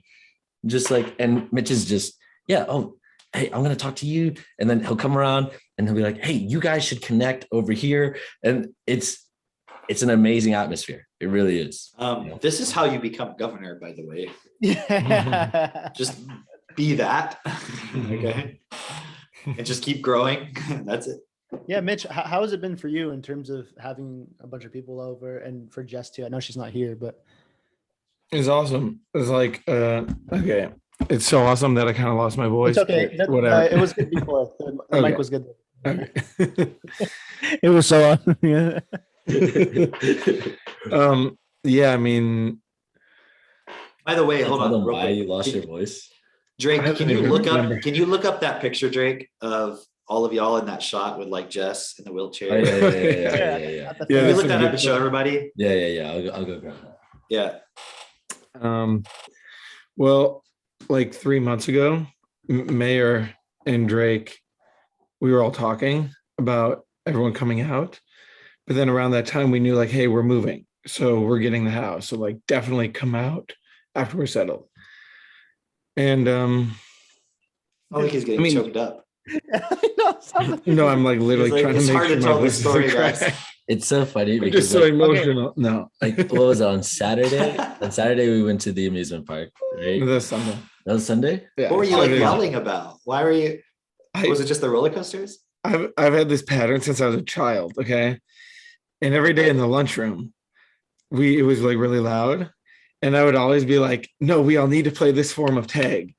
And I would like direct the group to the point where I'd lose my voice every day. And then I'd come home from school and my mom would be like, we have to whisper in the home. Because I'm like losing my voice. She's like, when you grow up, you're gonna like lose your voice. And I think I accepted. Wait. So I gotta work on this. Wait, what? I just talk a lot. So this is us on Just because of Sunday. This is like the end of us doing this doing the fair? entire amusement park. Okay, so that entire day. Okay, by the way, there's so many other photos I on texted here. Mitch and I was like, this Make-A-Wish Foundation stuff is getting out of hand. Because it looks like, because Jess is still in that wheelchair, so it looks like you're kind of like, Dude, that wheelchair That's got so us funny. on so many rides. dude, that's what I was thinking, dude. I'm like, that's classic like technique Yeah. right there. Oh, and here, this is so cool. Firsthand. It's really hanging on the morning. We're actually listening to Your Wishes, Your Command in the background, kind of like background music. We're hanging out, and then we didn't get tickets though beforehand. We're like, they'll have tickets. Seth calls, like, no, we're sold out. And Seth's like, damn, like we're going to the amusement park. I sit next to him in the background. Kevin's going, it's like synchronicity, right? Kevin's going, you don't need to know the how, right? But like we're just sitting there, and then Jess comes over. She's like, no, we're going to the amusement park. She's like, just watch this. She calls him. It was like the most amazing sales woman magnetic thing ever. she like sweet talks the guy. He's like, okay, get over here in like 30 minutes. And like, I think we can work something out. Bam. We're in the park. Not only are we in the park, then we're like, oh shit, we should have got like the fast pass. And they're like, no, hang on. This guy comes up to us. He's like, you should go talk to them about like the wheelchair access thing. Boom. We get like, we called it the God Pass. We got on every ride ever. It was epic. Sounds like a buffet. There were all these long lines and everything. That is All the awesome. lines, and it was great because Mayor was sharing this, right? But Mayor was like, "Oh, I don't think I'm gonna go on any of these rides. This is crazy. I'm Now, not." hold on. Somebody can be like, oh look, you guys manifested that. That was law of attraction. But why was Jess in the wheelchair? She just gifted. I'm just kidding. Jess had to get her femur shortened. Right, but why Taking did her, she like, do that? so that she can prepare to have kids. So that her pelvis can be aligned. So when we have kids, they don't have any health complications. Then why are you guys even having kids? Exactly. To Like, show- if you just look at the What it takes. whole point, And the why fact would that they, you got that lucky, fortunate situation, and even before that, it didn't just happen because you felt good and you attracted it. Like, I could see the whole pattern of events that led up to that. and then Right. the tickets being sold out, and then it's just like, oh, Jess was confident in her communication ability, yeah. and then she exercised that ability, and she got And that, so that part of focusing on what you want is important, Uh-huh. but it's not the only thing that makes it happen. it's the Yeah. stuff. Yeah. Yeah, Jess's ability to communicate when she wants something. Is Yeah, next. Drake, Oh you should my follow, God. You should follow her around it. Dude, Yeah. I got a master class last night. She we were playing Catan, right? Uh-huh. Oh man, It's this board game. It's like a strategy game. It's really fun because you like develop a settlement and then everyone else does. It's kind of like political. There's no like battles per se, but it gets really intense because you're trying to like build shit and like negotiate. I've played It's a fun Catan game. before. I've played Yeah. Catan before, and like I'm decent at it with my friends at home, right? Here they are like next level. They're Like, we psycho do this about for it. fun They on are Saturdays. fucking psycho about it. with right? our fellow TT like distributor people. You guys should bring it that with you because we have a set, but it's probably missing stuff and it doesn't have all the full. probably It'll be really expansion. fun with us. Oh, Oh yeah, It yeah. gets That's real- what I'm saying. Bring it in November. They have a huge board too, so it's like That's what I'm saying. Yeah, bring all that. yeah. So literally like 8 of us playing together all at once, right? Wow. And dude, like I'm saying, when Jess wants what she wants, her ability to communicate is like, you kind of want to give it to her. You're kind of like, I know she's going to win if I do this, but I feel bad if I don't See, do it. That's the Really meaning good. of what you want wants you. Yeah. Because if you're effective at sales, you make the other person want what you want, which is they want your product or service because you want their money. So they want what you want. Yes. You see what I mean? They want the exchange because Like, you want it. doesn't But you Kevin make them want it. at the seminar, and then the people at the seminar want Kevin? Yeah. They yeah. want the feeling. They want the whatever. But Sounds he like makes it. them want that by the way he's communicating. Yeah. He's Yeah. effective. Yeah. Yeah. That was epic. So that's where I mean, part of the reason why Mitch doesn't have a voice. Just all I did win the first night. you did. Played So two. yeah, Mitch, take us back. Like, how has it been? Like, I guess having everybody over. And all that? Yeah. So we prepared for this. I mean, Jess is like the main mastermind behind it, like straight up. Like, if we weren't eating great food, or the house was a mess, or whatever, Teddy was never trained, like it would be a very different situation. But then we also have amazing people here. So like we have Drake and Christine, and they're like making food, and Drake's playing awesome music, and we're like having riveting conversation. Then we have Asia over here, who's like extremely teachable, asking questions. She's helping us like cleaning, like take care of Teddy, and just adding her take on everything. Because she's probably the most determined and teachable person that I know, who's like, especially what her whole starting point is with coming into Technoturn and everything. And then you got Pedro, who's a bit younger, but he's like, this is so cool. Like realizing he just got out of high school a year ago, and now he's Wow. in an amazing home with people who've been at it for longer than him, just from time. Pedro's really cool. Pedro like was here the first Mm. time that I came to visit with Mitch. And That was when he was like brand new. He Yeah. came in through office recruiting, yeah, and we knew him for like a week or two. We're like, this guy's cool. Have him over. he was super cool. Like the first time I met him, I was like, fuck, this guy's cool. You know, because you could see right away he was very teachable, and he wanted to do something that challenged himself. And he was very clear about that. And you could see we would suggest something and he would take it on and run with it. And you know, it shows he's still here today. Right. Mhm. Yeah.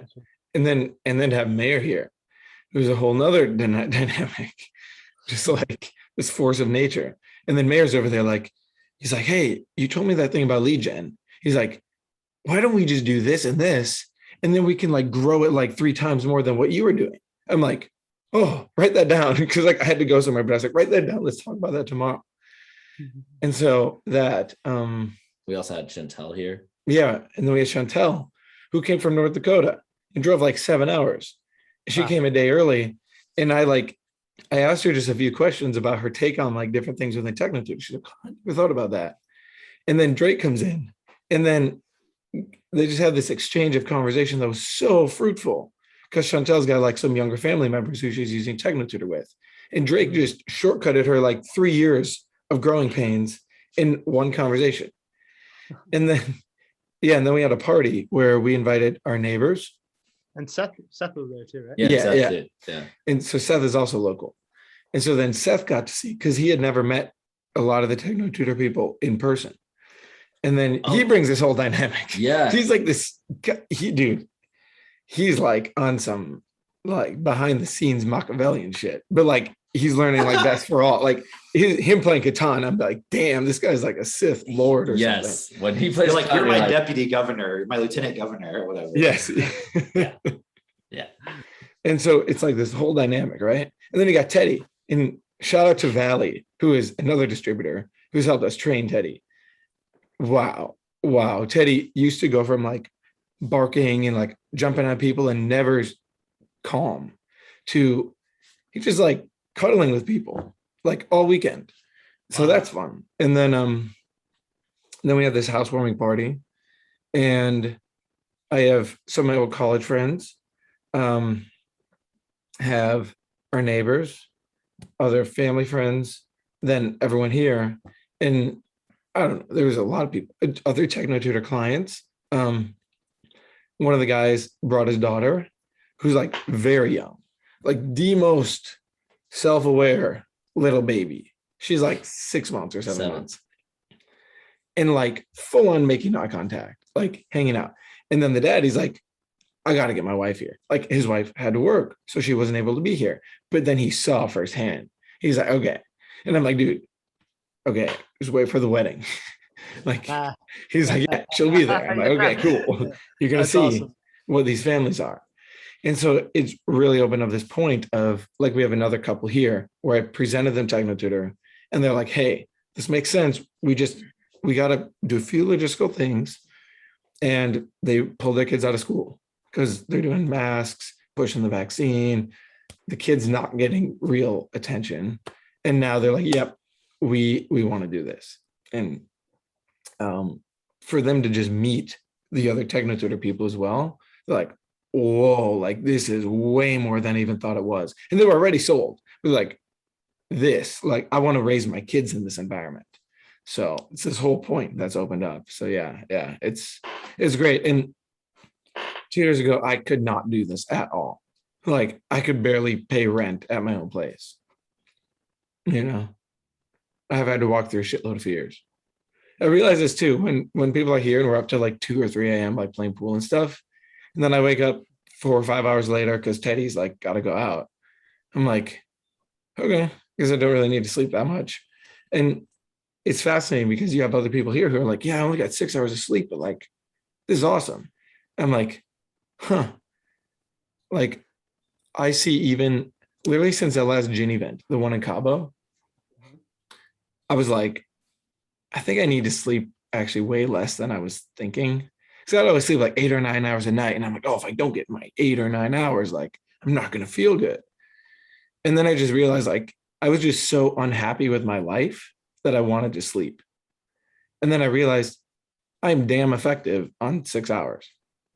Okay, let me use that 2 extra hours of time to read the blogs, do my techno tutor, write my self-forgiveness, do DIP Pro, do my lead gen, talk to people, set up presentations.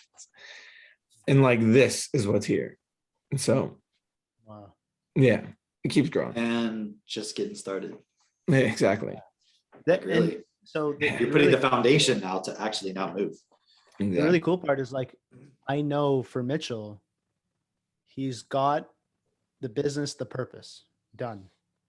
He's got the partner done. He's got the property he wants. You said you're going to settle there, right? Yeah. What else do you have to think about now?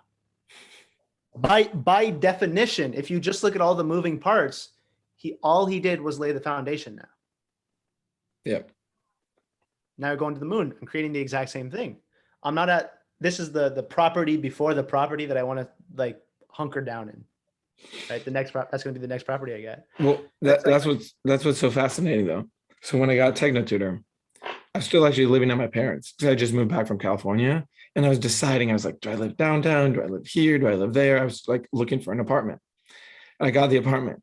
And then I'm using my techno tutor, like seriously using it, not like, oh, got this thing. I'm like, no, I'm gonna like get the most out of this thing.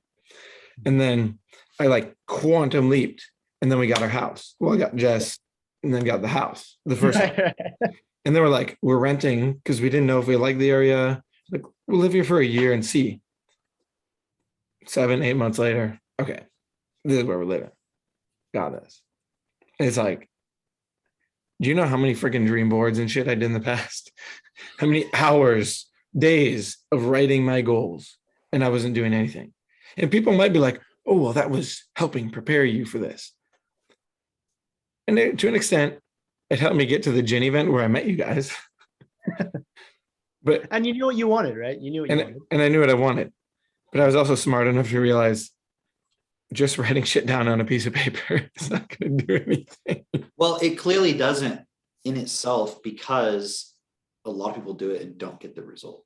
Yeah. So to say that it's the thing that if you do it, it happens, like clearly that's not true. Like I was with this guy, he was taking me around his 300-acre property right across the thing.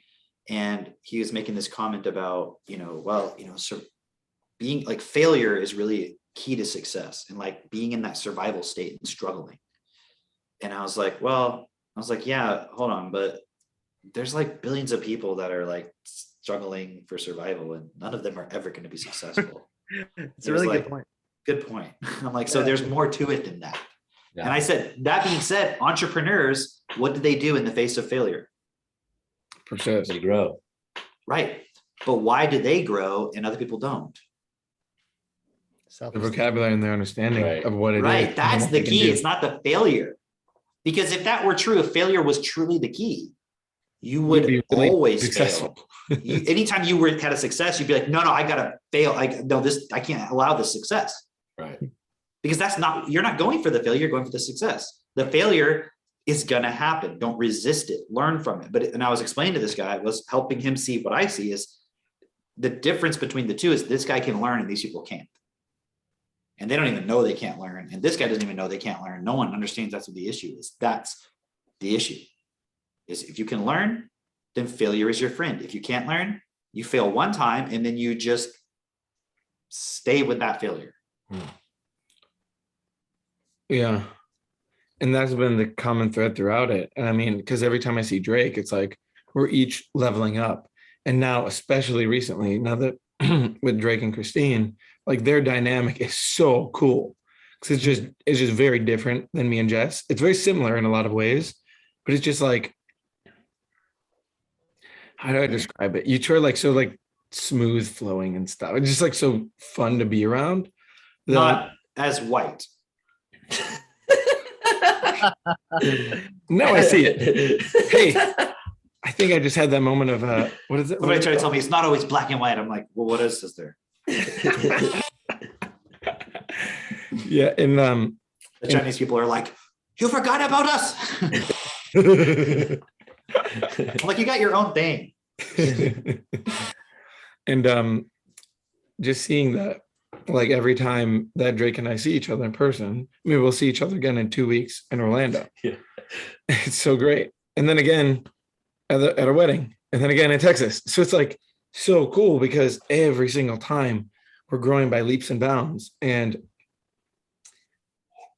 the common thread throughout it is actually taking it on the point of being a distributor of TechnoTuner, because he's building his business as a reflection of who he is.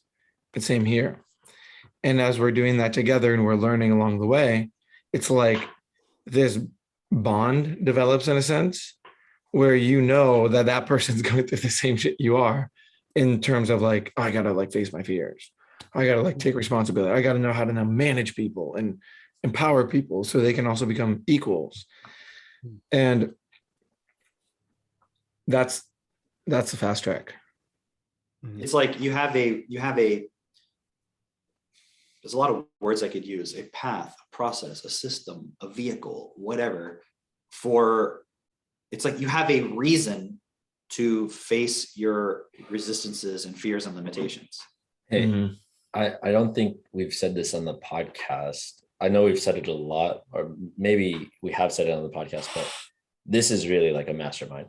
Like what Mitch was just describing, as far as we are aligned in our purpose. We know we're facing the same challenges, same points within ourselves of facing our fears, and we're able to support each other through that and able to really show the way of, hey, look, this is what we're doing. And it makes sense that we're supporting each other. It's not just like, oh, you get what you want and I'll get what I want. Like we have the same purpose of, okay, we are creating a world that's best for all. I need to be my best. You need to be your best. I need to support you, so long as you're willing to do the work and, you want to be supported and you're actually going to do something. Right. But as far as that goes, it's like, hey, I see I can support you. I'm going to do that. I'm here. I want to. This makes sense for me achieving my purpose. Right.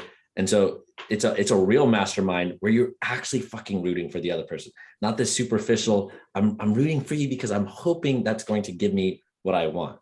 Right there. Yeah. It's like, and I had this point inside of myself. I'm like, oh, so in order for me to receive, I have to give. Okay, I'm going to give, specifically like looking for how I'm going to get. Mm. I just want to get. And that's what I was trying to come up with it. It's slave minding is getting together with the purpose of taking. Masterminding is getting together with the purpose of giving. Yeah, that's good. I'm getting Yeah, close. it's not a real mastermind if you're not working on self-mastery, right? If you're just there running a program of survival, because read Napoleon Hill, Law of Success. He says the mastermind has to have a spirit of harmony and cooperation. I'm paraphrasing. Common purpose. He even goes so far as to say, like, write down an agreement about your mastermind as to what it is you're there to support, right? Which is a relationship agreement. What's right? cool is like before people come over, Mitch is like, okay, help me sell them. And we're like, yeah, okay, well, give us some details. Tell us, oh, they probably want to hear about this, but from your perspective, it would be really nice. And people say like, oh, you're just pitching them and stuff. And it's like, no, we're just having a party and talking about what we do. Yeah. The fact that you don't think you should always be pitching what you do tells me that there's a separation between who you are and what you do. Exactly. This type of, you know what I mean? Like, oh, well, I don't bring my work into my personal life. Like, Man, that's I don't have a separation between the two. Mhm. Right. such a good point. That's such a good point. I wish we had more time to hit on that, because like literally, like you're separating yourself as who you are and what you do, meaning why are you doing what you do? Like, who the fuck are you? I remember a long time ago when I'm starting, we hadn't even started TechnoTutor technically yet as a company. And I was still kind of in the process of learning all this stuff. And I remember talking to Bernard and I was like, well, I just feel like I have to be two different people. Like, if there's me at home who I am, and then that's like I'm like the salesperson. It's like a different person, right? And I just feel like I have to be two different people, you know, like I'm kind of having to lie or something like that, right? About that point. And he was like, well, you didn't have any problem lying to yourself before, so what's the problem? Like, yeah, I was doing that all the time already. And the reality is you don't, what we're saying is you actually don't have to be two separate things. But it's like, and I see this a lot with people who are new to sales who don't have the programming for it. They come up with these objections of like, well, I feel like I have to do this, or like, I don't want to read a script because I feel like I'm a robot. And it's like, so you just want to make it up every time? Like, does any master of anything just make it up every time? Dude, It's like you read it enough until you become so good at it that it doesn't sound like you're a robot. Like a perfect example of that is Jim Rohn. I've heard him say the same thing in multiple different audios, like the same speech. And I'm like, right. But Jim Rohn is like just this, it's like he's just this master of like the way he speaks. And I'm like, I've heard him say the exact same speech several times in the same way. And I'm like, oh, he's just saying the same speech, but it doesn't sound like he's saying the same speech. But he's performing it. It's like, okay, so hold on. You don't want to be a robot and read a script. Like Brad Pitt or Tom Cruise. Like, imagine him being like, oh, I'm not a robot. I don't want to read a script. I'm like, so you just want to do improv. Yeah. Like the whole time. That's what you want to do. You want to improv the Transformers movie. Okay. He's like, I don't want you to make it so that the building collapses and I have to jump and parachute off. It feels too scripted. Okay. What if the Transformers in this scene, instead of transforming into cars, what if they transform into plants? Hear me out. They're like, we already shot half the movie and they're changing into cars. Why do you want to change it now? Like, no. I just feel like we get a little like, but this has been working for the last 4 movies. The guy's like programming it. He's like on the computer and he's like, no, that pixel, randomly make it red. That pixel, green. Just mix it up. You're like, this looks like noise. Like, perfect. Don't want it to be like a script. Yeah. Like, but what it is it's actually just an objection where the person is uncomfortable because they haven't programmed themselves to do it. And they don't realize you are an organic robot. Like, even my words that I'm speaking right now is a script.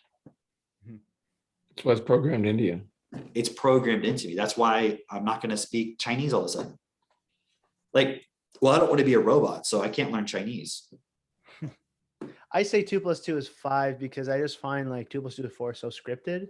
But also everybody says 2 + 2 is 5 now. So I can never solve algebra equations because I just feel like a robot. Like, well, like I can't build a bench because I feel like a robot following a script. I think I'm not going to do right angles. I'm not going to build any of my furniture because I don't want to just follow instructions like a robot. I don't want to feed my kids. That's like a script. Like you feed them every day. Come on. Like, what is this? So robotic. So limiting. Where's the spice of life? Come on. Yes. So real quick, like Drake, were you saying we don't have enough time? Like, does Cameron do we have to stop on that? You guys don't have to stop, but I have to go we keep now. going, right? Yeah, you guys can keep going if you want to. Okay. Yeah, I'll go now because I got 2 minutes. So I'll see you guys later. Bye. Let me show you guys a quick vid. Oh, I'll show you guys a couple of things. Let's see. This was the basement. Oh, nice. Oh, Big ass library. damn. Yeah. Damn, there's a lot Like- of books. Everywhere there's 2 staircases. I like the To go from title in the basement. corner there, Equality Dynasty. That's epic. Nice. Oh yeah, that's the name of one of our little groups. And That's awesome. in terms of like, there's so many cute pictures. The hot tub. I was going in the hot tub every morning, and like, Nice. and you know that classic like when you're leaving, like there's that fear of loss, and you're like, man, I wish we could do this again and all that stuff. Just like we're like, oh, that was really fun. We should do this again sometime. And we all just left.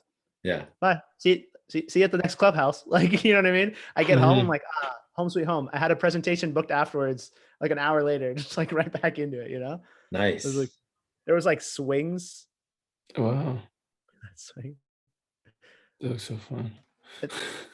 And I'll show you just the house real quick for anybody who's watching.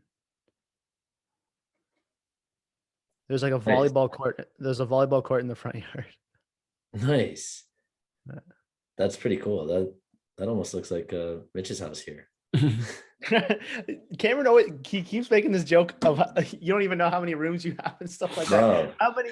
let's It's talk actually about- true. How many? dude, we got here and like so first off, there is a porch that wraps around the entire fucking house, which is beautiful. It's amazing. And it's a big house. So it's not like a little porch. Like if you're on the back, you're like, wow, this is a big porch. And then you like walk around the corner, you're like, wow, it still keeps going. And then you walk around the other corner, you're like, fuck, this thing is huge. Right. But like the entire You should do a story of you just running along your porch. dude, What was that? You should do like a Facebook story of you just running along your porch. Dude, you should see. It's enough where Teddy can take 2 full sprints and he's tired out. And that dude can sprint. dude, you know what? You could do like one of those David Goggins videos where he's like jogging, but it's just around your own house. You can get a whole video in through that. Like, but man, there's a ton of rooms here. A ton How many of rooms. Like, bedrooms is there? I don't know. Officially, there's 4, I believe. There's more than fucking 4 bedrooms. But yeah, There's more than 4. Yeah. You walk through that door, right? And there's like just a room they're not even fucking using it, but it's got furniture in it and everything. Jess has It's this whole vision. She's like, it's gonna be a library with one of those ladders where you can climb up to get the books, and then we're in the corner. We're gonna have a grand piano. I'm like, okay, cool. it's It a full sounds like fucking I would room. enjoy it. It's a full fucking room in there, right? Like this room that you're in right now. Yeah, wouldn't this call feels that like a an bedroom. office. Yeah. I was gonna Yeah. say like, so that doesn't count as a bedroom, or it is a bedroom, or I mean, you could It's the definitely size sleep of in a here. bedroom. You I could mean, in sleep your count, here. in that count. Oh, in the that's- count? No, it's not. See, in that other there's one, a no, bunch it's of not. extra rooms. That's why Cameron's right. I don't know. Might be jokes are 4 bedrooms, but then there's like 10 extra rooms as well. It's Like, like you have the living room, the bathroom, the kitchen, and then you have 4 bedrooms, and then you have a bunch of other rooms you don't even know what to call. dude, the room that Hmm. Christina and I are staying in has its own bathroom with 2 fucking showers. 2 fucking What? showers. Yeah. Yeah. I don't know. Hey, I didn't build the house. Okay, just I bought don't fucking know. it. Right? It's an Dude. amazing house. I will say that. It's amazing. It's Yeah. so hard to like really communicate this point because of how like you wouldn't know this until you do it, but you wouldn't really even understand it until you do it. So it's like we're trying to give as many tidbits as we can so that people can recognize, oh, it requires a lot of real practical application. But this is the fucking storybook law of attraction story. Mhm. 100%. Like literal dream home in a matter of years, Mhm. a couple years, literally a couple years.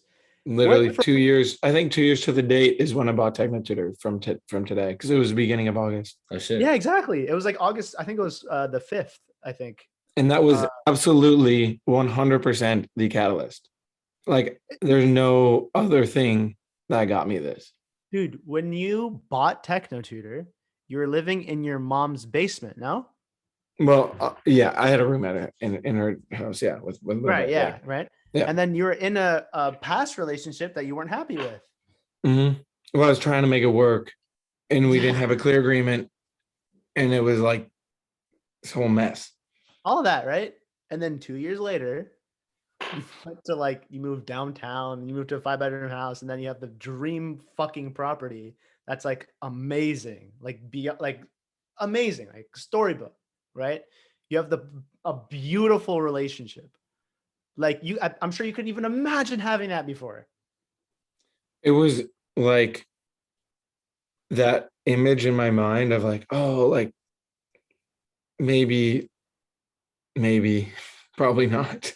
But Yeah, like if I see, just think about it enough, And, the and then I big just points are, realized, like, oh shit, I just have to learn a lot of things. I need to learn how to build a business, how to manage my cash flow, how to set money aside, how to invest the money, how to get rid of all my reactions. And you were like a smart guy before. You know what I mean? And Mhm. that plays into you realizing, oh, I should go all in with this rather than 1 foot in, 1 foot out. Mhm. That's where your smarts came into play. But like you were like a pretty smart guy, a practical guy beforehand, right? And that's why you had some practical points in your life where you're stable. Because there's a lot of people who come into law of attraction and it's like they're coming out of it because their life is like absolutely not working. You wanted a lot more. So to you, you're like, shit's not working because you wanted a lot more. Right.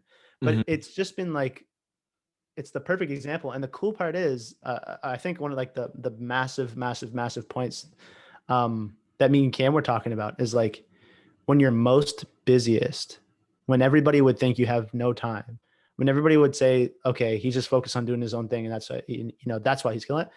You offered every distributor publicly to reach out and talk to you if they need help with anything. What? Yeah. The guy who's most successful has the most time to talk to everybody? You just Right? make it. You just make time. There's Exactly, a lot right? of time in a day. But that's what you're willing to do, Mhm. right? And that's what I see with myself. It's like as I grow and expand, it's like equal to my giving Mhm. because our starting point is clear, right? And as we grow more and more, and it's like, people are like, yo, well, how do you know that once you get into like the highest levels of society, like the elite, or you become a politician, that you're not going to get corrupt? I'm like, I understand what you're saying, right? Because that's the whole thing, right? It's like everybody says they're going to do the right thing and then they get to the top and they do the wrong thing, right? Right. But that's why we're building from the start differently. And we can Mhm. see it. Oh, Mitchell has a bigger place. It's not, oh, he isolates himself from everybody else more. Yeah, it's like I want to now help everyone else get an even awesomer place. Right. And you have everybody in your neighborhood coming around and all this stuff, right? Mhm. Because you're sharing your like 50%, or you're just talking about the food. Mhm. You mentioned this earlier, like basically Yeah. all of the food. Yeah, like we want to get to as close to 100% as is reasonable of like local food. So like local animals, local gardens and stuff. Yeah, we're getting there. I feel sorry for pushing you to speak because your voice. No, is- it's good. He needs it. I can rally. Rally. Yeah. But yeah, that's the whole point is like, I'm here to show I'm not special. And on that point earlier about like, you had said basically that like a lot of people come into this and their life's like all messed up. And with me, like, I came in with like a little bit of stability. I came in with a little stability in the sense that I realized you have to do work to make things happen. Yeah, you had a job. I realized you have to have a calendar so you can look at what you're going to do in a day. I realized you have to keep your commitments. So if I say, hey, I'm going to meet you here, I need to do that. But aside from that, I was so freaking emotionally unstable. Like it was real bad. How so? Like, anxious about everything. I think from the day I was conceived, I had anxiety. And then all the coping mechanisms that go with that, like having totally irrational thoughts of like, well, if I could just like do this thing 4 times, then this person today will do that thing, and then I'll like get the sale. It's like one of those like some like elaborate scheme that has nothing to do with reality. And I find every fucking excuse to not just do the thing that I had to do because I couldn't put the pieces together. Like I can like things like math, algebra, simple business shit.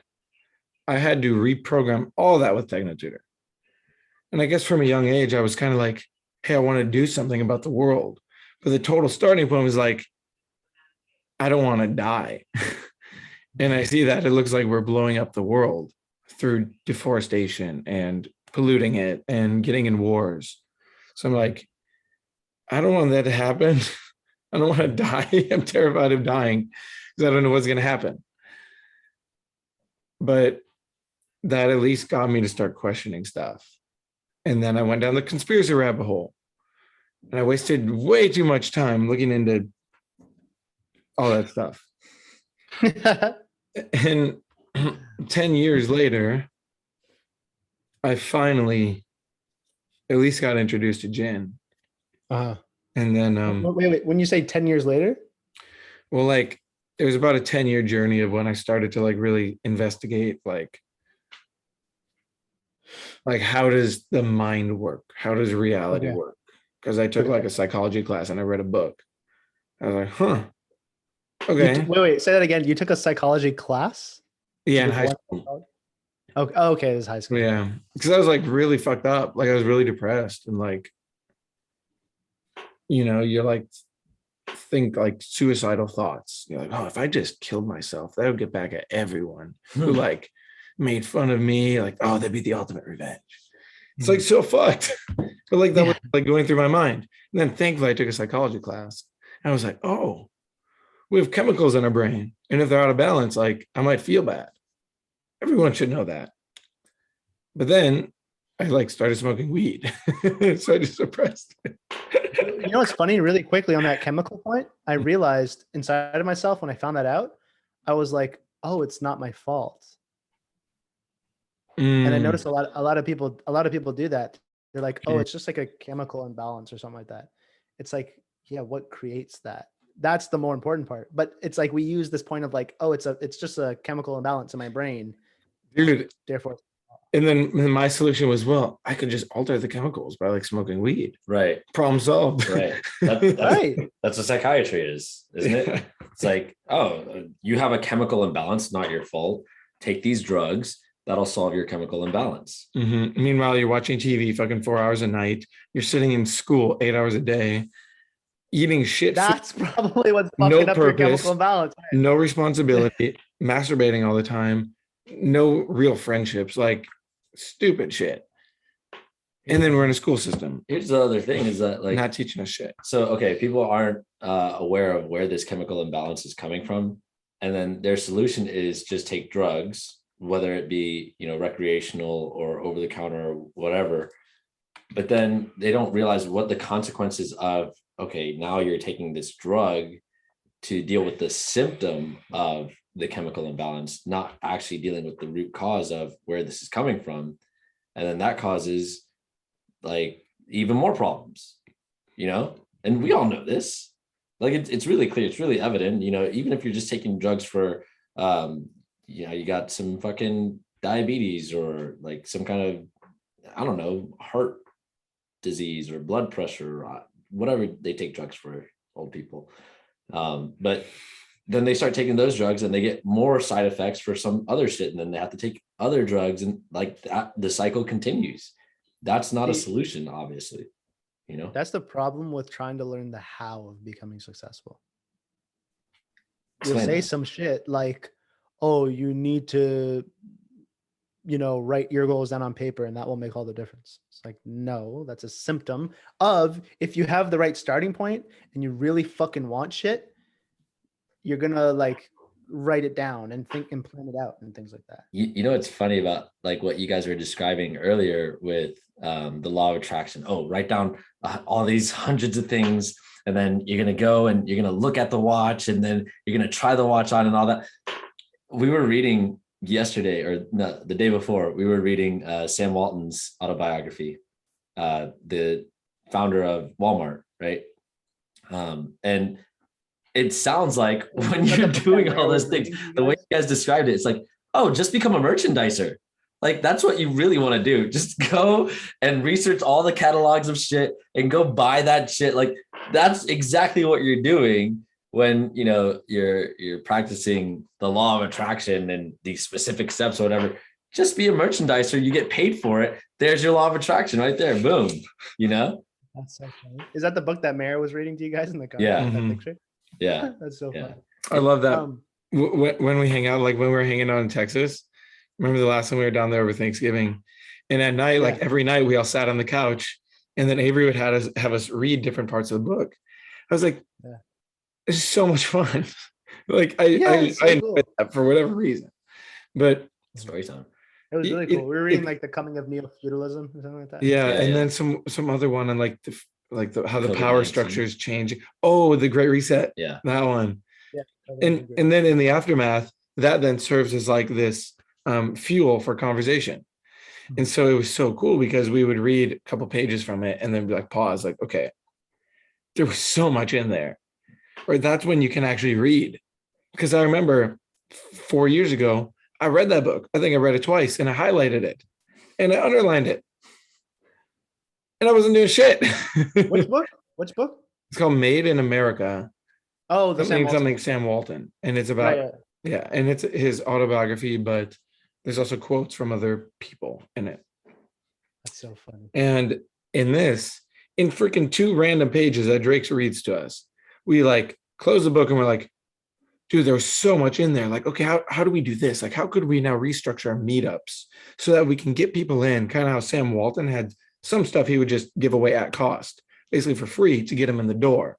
And then you like talk to them, you figure out what they want. And so I was like, oh shit. And I had some huge I'm like writing down all these insights. I'm like, oh, okay, we need to structure the meetup like this, actually. And then the clubhouses.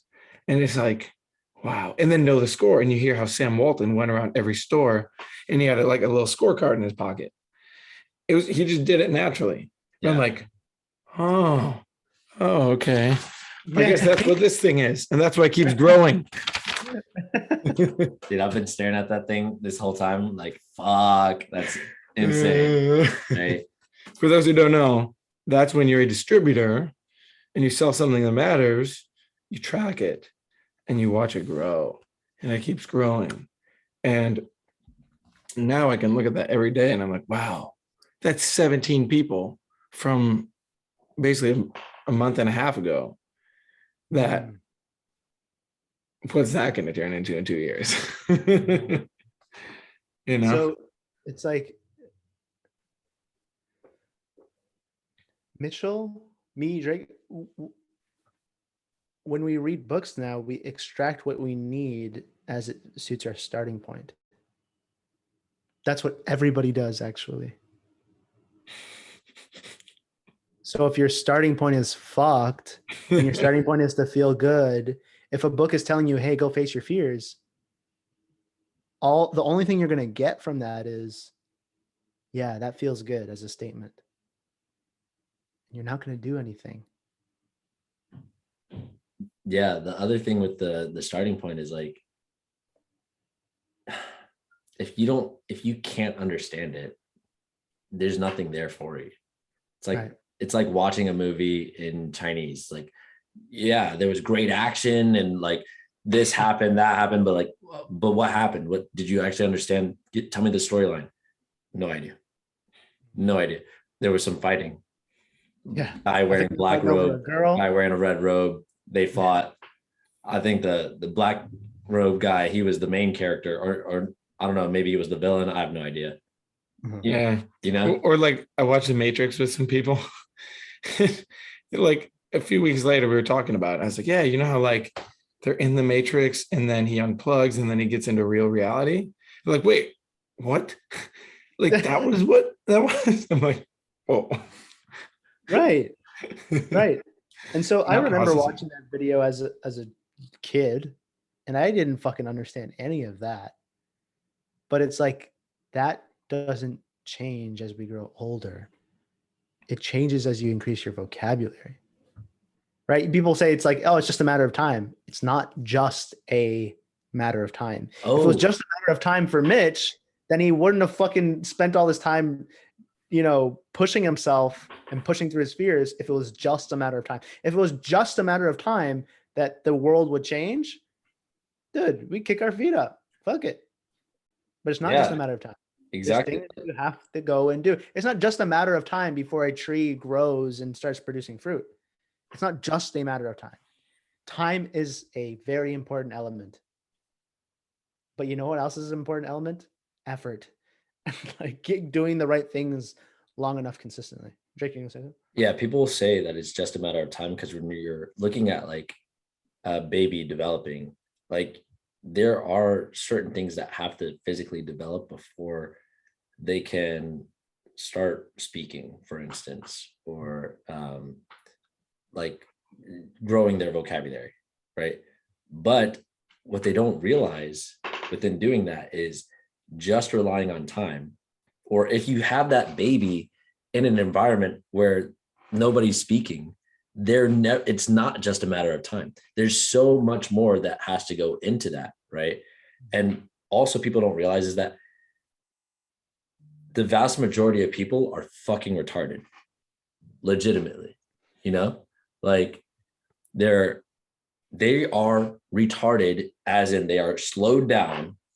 They cannot, they're not at their abilities at the limit of, well, they're at their limit, but that's not the limit of a human being, right? That they're not even near where a human can be. And so they don't realize that they are retarding their own children. And then they put them in school, and that retards them even more. Like, because school is literally meant to retard your children. Like, literally, look it up, go research how schools were developed, and especially here in America, what Woodrow Wilson would say about students. Like, it's legitimately made to, hey, no, you're a factory worker. All this other shit that you want to do with your life, we don't give a shit. You're a factory worker. You guys know that point in the proof book where it's showing like Mozart and Thomas Edison, and right? I point at Abraham Lincoln because all those people, like people everybody respects, looks up to for their accomplishments, and they all got educated. I'm just telling everybody, like they all got educated mostly or completely at home. And I point at I point at Abraham Lincoln, right? Emancipation, right? I'm like, do you think he would have been able to stand up and speak out if he was told his whole life to sit down and shut up? Damn. We're like, oh, damn. True. It's like we all have that point. Schools just sit down, shut up. Imagine Abraham Lincoln going to school right now, with the whole like critical race theory and like it. But imagine what it would have been then, right? Where this is the accepted doctrine of how you're supposed to think as a society, right? And then wanting to change that, like he would never even have the thought of like, it would just be complete, I'm not allowed to do that. School said no. Right. It's like he got programmed with all this shit. Oh my God. And so the point is, and I'm not even saying that he was a good dude either, right. Just like, the thing that everybody looks up to him for, kind of thing. Right. Even that, you're not even doing what he did, the person you look up to. Right. It's like the point being is like school is a specifically designed environment to produce a result. When I have kids, I'm going to be equal to the system. I'm going to specifically design an environment to produce a specific result. But where does that start with? I have to do that for myself. If you're going to a job, it's just a specifically designed environment to produce a specific result. First, you have to take that responsibility back for yourself. It's really fucking hard because you got programmed to be a slave your whole life, where you don't create your environment. It's created for you. Just take the next step, just take the next step, just take the next step, right? Versus now, the amount of self-responsibility that's required in order to build a business, it's total 180. That's why it works, because you actually have to become a different person in order to be successful, right? And so that will be equal to the results that you get. You have to develop if you want to have great children, you have to design a specific environment that will produce a specific result. And in order to be able to do that for your children, you have to do it for yourself. So get the training now through becoming a distributor, getting the literal training, right? And being able to have other distributors that you can talk to all the time, but where your training is the application, the action of, okay, how many people am I supporting with Technotutor? How many people am I supporting to transcend their limitations, their fears, all that stuff? Because it'll be a practical, measurable result that you can put a number to. And if you can't put a number to it, you're probably lying to yourself, because numbers don't lie. So if you have a story in your mind and there's no numbers in it, right? It's a yes or no. then you're probably lying to yourself 95% of the time. Right. And so it's like, the fucking reason why Mitchell has everything he has is he lived the principles in the context of, I'm going to measure the living of the principles with the effect that I have in the outer, not just the inner, the outer. And guess what? You can't do that if you're not principle number 2. If you're not self-honest, you're not going to be able to do that. You're just going to lie to yourself. But what Mitch pulled up was a graph. Guess what? You have to be self-honest on that fucking graph. That's like self-honesty in your face every day. Right. And so the whole point is, if you want the law of attraction to work, if you want success, all that stuff, we have the principles of how to do that. And then we have the context to apply those principles in so that you can make a lot of money, have the best relationships, travel a bunch. I mean, I think we're traveling like going on like trips and vacations and all that stuff like 4 or 5 times this year. And that's like always a regular thing. And this will be our best year. Right? Yeah. I mean, it's like we're doing all the things that everybody wants to I'm gonna go pee. I'll be right back. You guys talk amongst yourself. just Share about something juicy. I want to hear because I know we shared amongst ourselves like the points of the trip and things like that. Okay, I'll share one more thing. Just to give as I want to receive. Right. We were having brunch one of the days at the cottage, and it was on the Sunday, and there was 2 tables. There's 2 dining tables. We put them together. It's like 11 people could sit across, and we put up the parenting call. And he was talking about a lot of really cool points. And then afterwards, we all cleaned up and we all sat together in like the living area kind of thing. And we just talked about it. It's like, what's, one thing you got out of the call? And that turned into like a 4 or 5 hour conversation of like supporting people through different points of the relationship points and, managing this point and the 50-50 and all that stuff. We talked for 4 hours, and we were at a cottage where it's like, you want to be at the lake, you want to be, playing volleyball or by the fire in the hot tub or swinging, all that stuff. We just spent 4 hours together.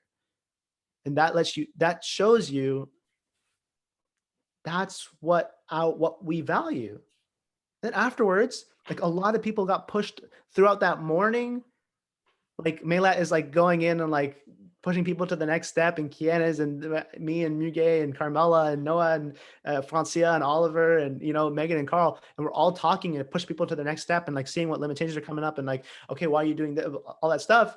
And people are processing a lot, but it was just like a gin event. In gin event, right? Me and Mitchell, Dre, whatever, we're pushing ourselves. We're having those difficult conversations. We're like, man, we have to break through to the next thing. And then you get there. You get there within yourself of like, I'm clear Saturday. And then Saturday night, what do? You dance your little fucking ass off, right? You just have a fuckload of fun after. Exactly, right? This is exactly what we did. Everybody really pushed themselves all weekend, and that through the conversations and questioning all different kinds of things and pushing through our fears and resistances. And it really culminated on Sunday when we got together as a group and we just talked for like 4 hours. And afterwards, it was like the most fun.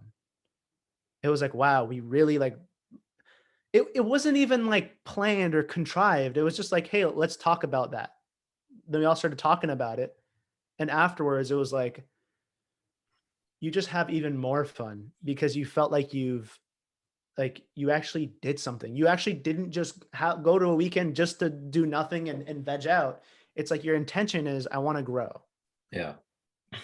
And you make that decision for you that will take you to the next step, that will push your relationship, your business, whatever it is. And because of that, because you had to transcend something, and it's physically draining, right? Like we have people exhausted after that. And then you go and have fun and you lock all of that in of like, this is what life's about. And so that was really, really epic. And so I wanted to hear like what was going on that side. I'll go pee real quick. Yeah. I mean, so Drake's still, you and Christine are still here through Friday. Yeah. It's Tuesday right now. So we're still like building. Right.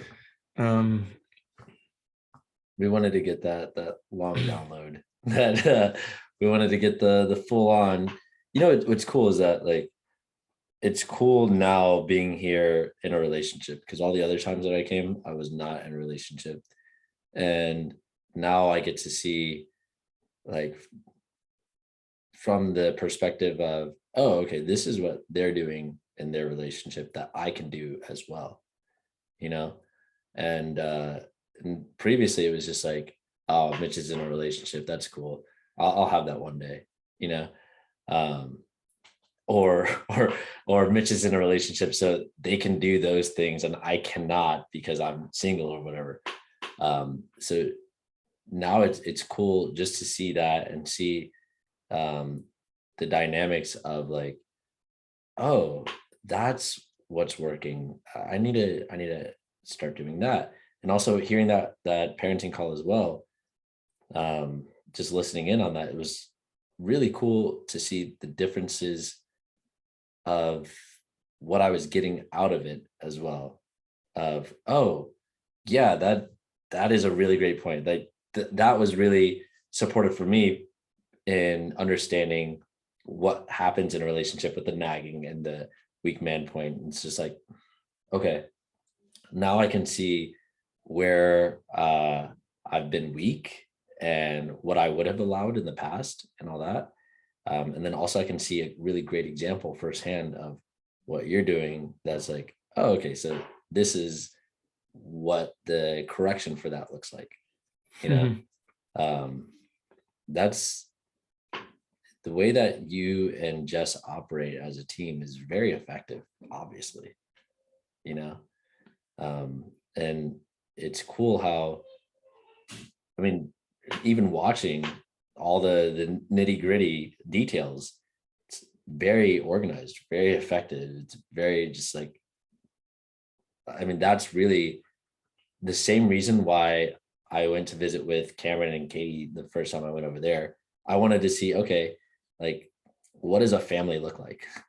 Same. You know, like what is like a real effective family where, you know, both the mom and the dad are together and they're raising their kids in the best way. What does that even look like? Because I had never even seen in my own life my mother and father in the same room, you know. And so now it's cool because I'm here like, okay, what is, you know, building an effective, like building an estate look like?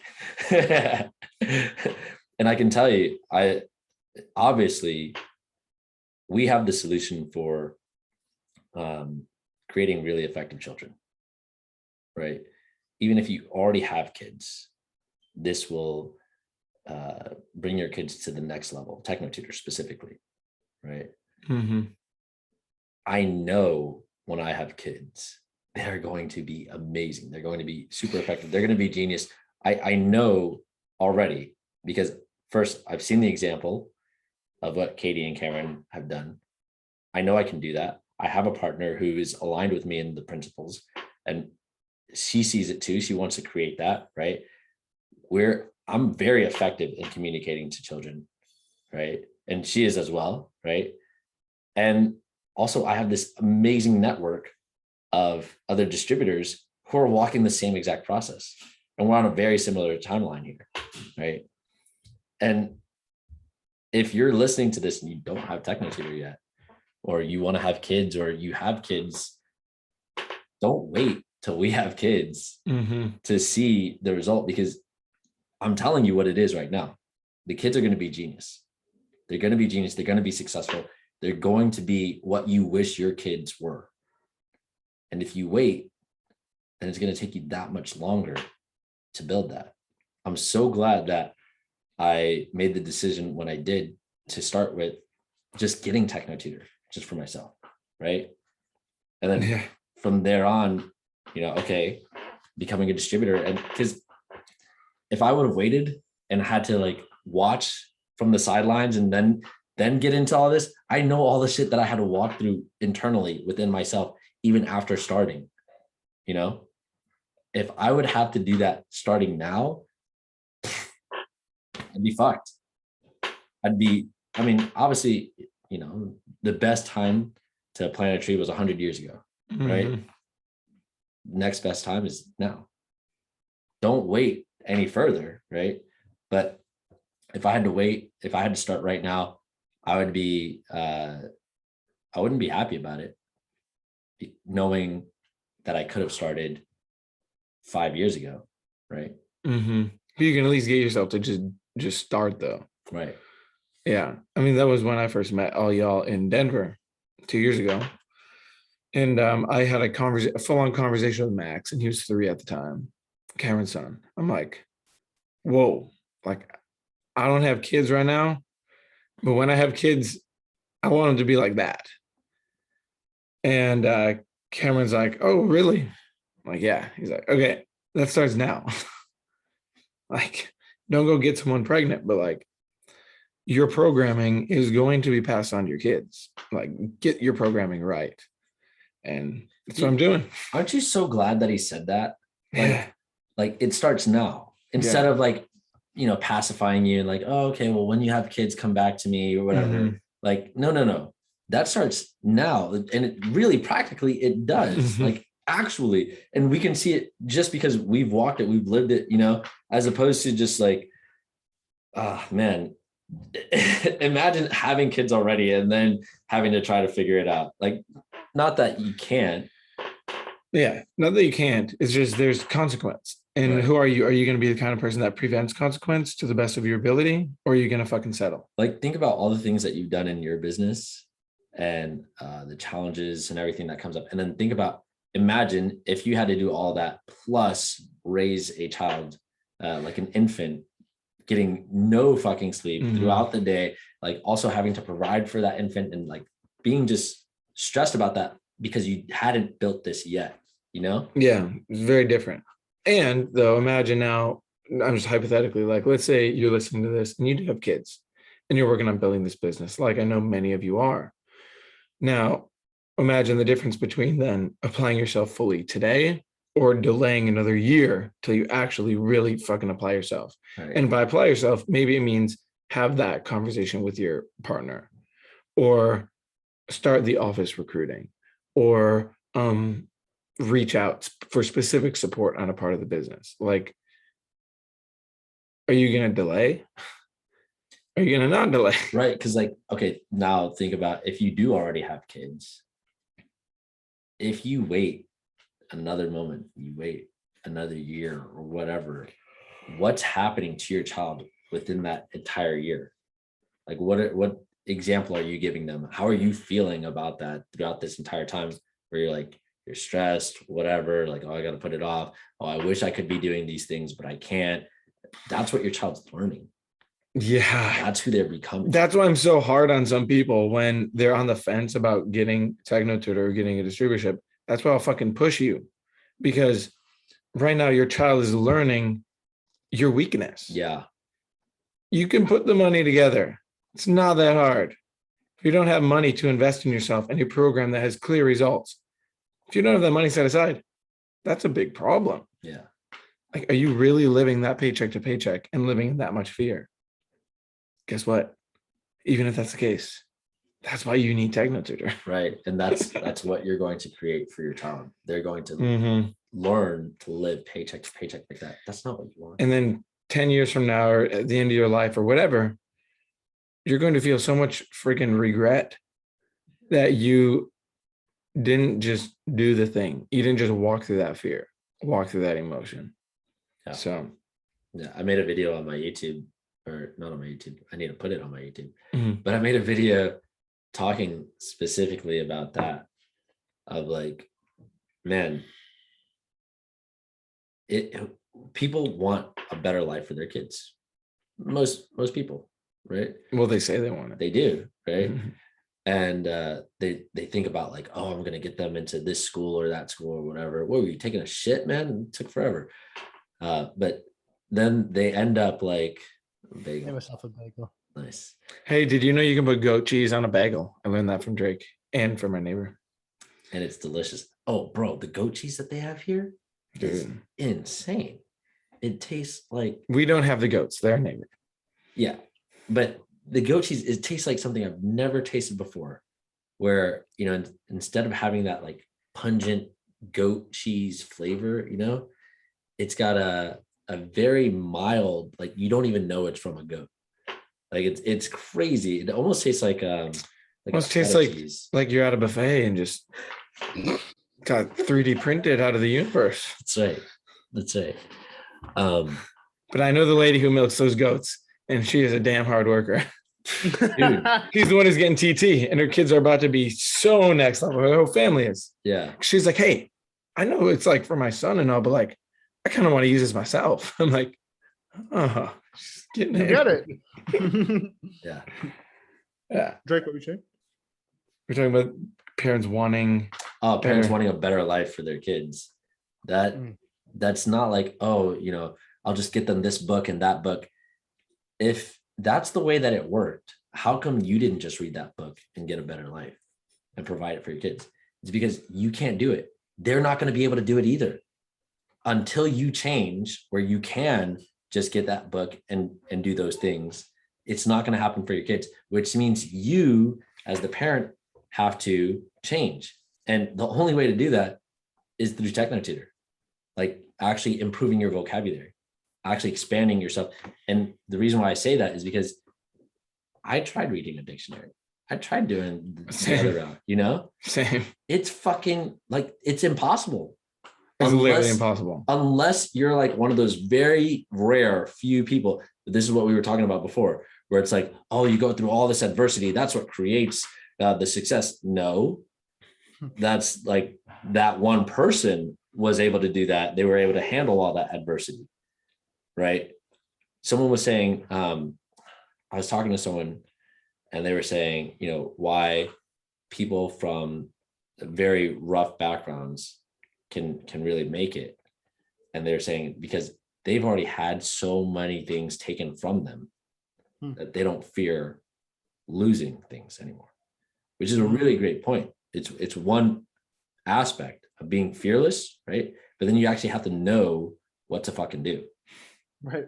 Right. You can be fearless and then dumb as shit and not get anywhere. Yeah.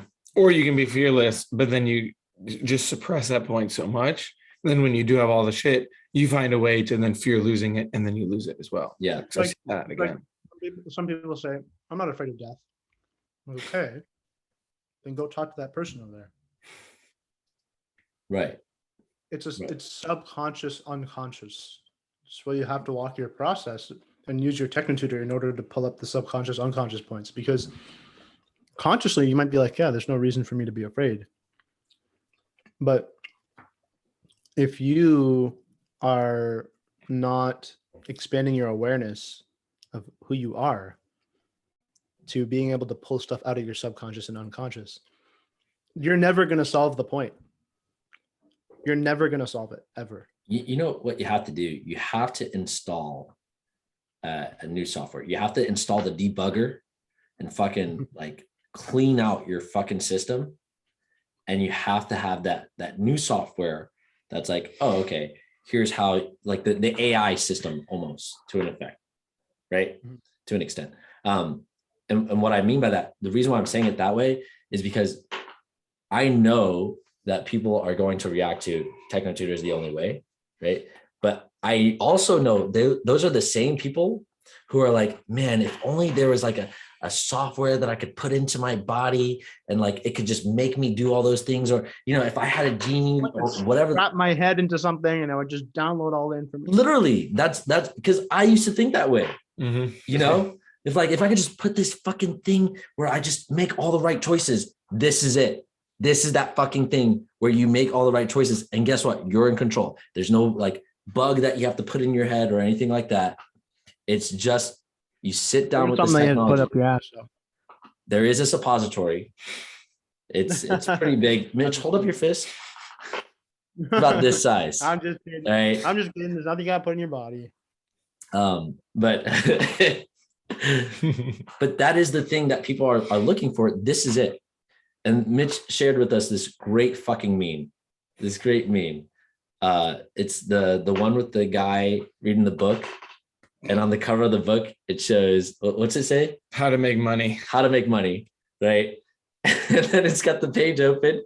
His finger on the page, it says one word. What is it? Work. And then it shows the guy's face and he's crying. Just tears streaming down his face, right? But like, here's the deal. Like, yes, there is work involved. There's a lot of work involved, right?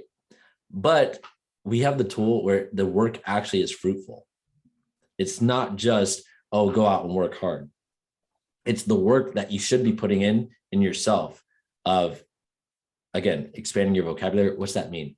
Understanding the universe, understanding the world, understanding how reality works, understanding why what the fuck you've been doing isn't working. And okay, how to find the solution for that for yourself. Like it becomes very clear. We have the technology for that. Mhm. And you do have to put in work in order for you to do it. But it's fucking worth it. It's so funny because people use all these like quantum mechanics to justify them not doing anything, but they have no idea how quantum mechanics works. Right. And we actually have the only mechanism that you can use to change yourself at a quantum level and think and be able to process information at a quantum level and change what has been quantumly installed into you as a child. But because they don't understand how that works and they think they do, they're fucked. They're fucked for life. That's why teachability is number one. Yeah. Right? Being open to what you don't know. I heard a little bit about what you were sharing about, like, you know, before you were in a relationship with Christine and now you are. Because at the cottage, there was 5 couples. And then there was also Joel. So there's 11 of us. I mean, there's a joke. It was a funny joke, right? But it's been really cool because at one point, I was like, did anybody notice how much Joel has changed? And then a bunch of people raised their hand, right? The only people that didn't raise their hand is the people who didn't know him before. Because we all generally know each other. We've been like hanging out for a while. Yeah. And I was like, because he's just been walking his process. That's it. And he's been becoming more certain, right? Because he had a lot of stuff, right? And this is for a lot of the people who come from different backgrounds of, you know, I did NLP, I did hypnosis, I did tapping, I did access consciousness, I did bars, I did Reiki, whatever it is, right? I did spiritual reconnective healing, right? It's like they come in and they're trying to fit it into what they're doing, kind of. But then over time, when they're self-honest, they're like, okay, yeah, I'm getting results with this that I had never gotten before, right? And that was it for me, right? And Ryan Crandall talks about that too. He said he's like, he received like some cool benefits with Technotutor. And then he's like, yeah, but is it really Technotutor? Or is it like this other stuff I'm doing? I'm not sure yet. And then he received like undeniable benefit. And he was like, holy fuck. Like, okay, my income like went up by 50, like doubled. And my relationship totally changed. Okay. All right. Got it. Mhm. Same And thing so- happened to me. Mhm. Exactly. Same Same thing with me. You know, Exactly, You're right? a Technotutor, and then like your whole life completely changes, and you're like, oh fuck. Mhm. Right. And so it's because it's unconscious. You're not going to be directly conscious of how you're changing, but isn't that how you want it to be? Don't you want it to be unconsciously competent? Don't you want it to come naturally to you? Where you're such an expert, you're like, oh, this is nothing. Dude, This that's is a easy. good point. That's really good. That's the whole point, right? Like, Yes. oh, wow, I'm thinking through it and I feel the difference. No, it's unconscious, right? So I'm like, does anybody want to share how Joel has changed? And the ladies are like, dude, you've become way more attractive because you're not fucking zapped in your mind. He was always a good looking guy, good build, dressed nice, all that stuff. But it was his communication. He was always in his Mhm. mind, always tripping up his words, all that stuff. Now it's like total 180. You're talking to him. You're not sure if he's here. You can't tell if he's thinking or what. Now he's so present. He's like communicating so well. I was like, oh my God. I was like, Joel, dude, you got a lot more attractive. Man. I'm like, oh my God. But my point in saying that is like, it's becoming so evident now because now he has, you know, relationship candidates you Mhm. wouldn't have been able to get before, honestly speaking, right? And so it's so cool because we have this group of like, even like, for example, Drake's process, we're all in a relationship and he's like, Mhm. I want that, right? Now he fucking has it, right?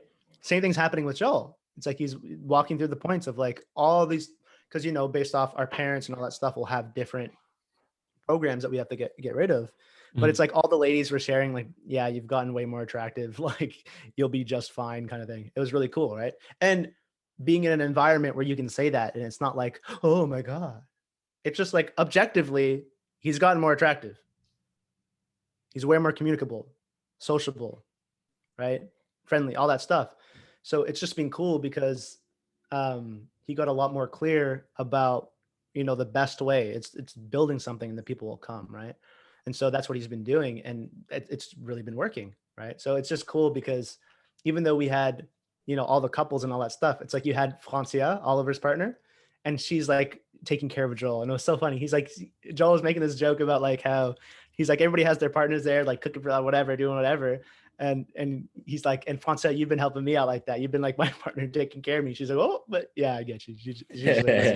But she's like joking around with it. And it was just really cool because of that dynamic.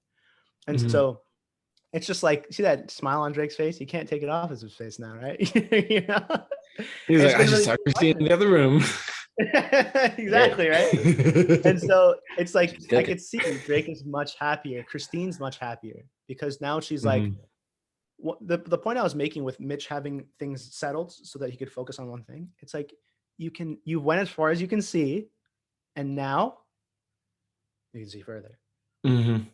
And there is absolutely no way that you can create the vision, the focus, the determination that gets created by having a partner. And I know having a child, there's no other way of creating that. There's nothing that I can do of like, okay, let me just understand all the ways that somebody changes when they have a kid and just like put that. It can't happen. It's a physical, structural survival point.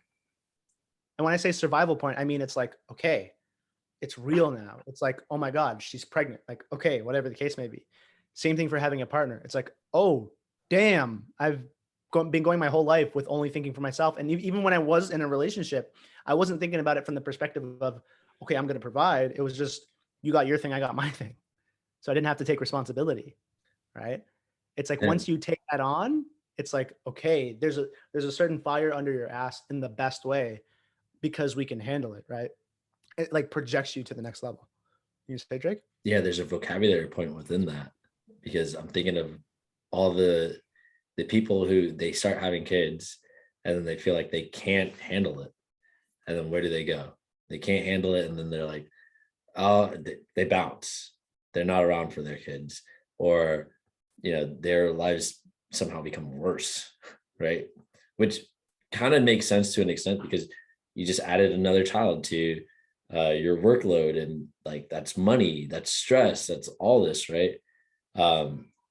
But in taking on that responsibility, or if you have the vocabulary for it, you realize like this is a catalyst to push you even further, just like Asif was saying, right? Mhm. Yeah, it was really fascinating too having conversation because we have more, you could say, like single people here. It's really just us, and then Yeah, our just us, partners. we're the like, Yeah, and then Jess and Christine are like have this thing. And it's this point that like I think a lot of young guys especially need to hear is, for example, some of the guys here or in the circle are in kind of a comfortable spot in terms of like still living with family because they have a good place to live and all that. And the initial thought is like, oh, it's good because then I'm saving money on rent, so I can put that money towards something good. right. But you see how that starting point is actually like fucked because it's about, oh, just save and conserve. Rather, how about expand?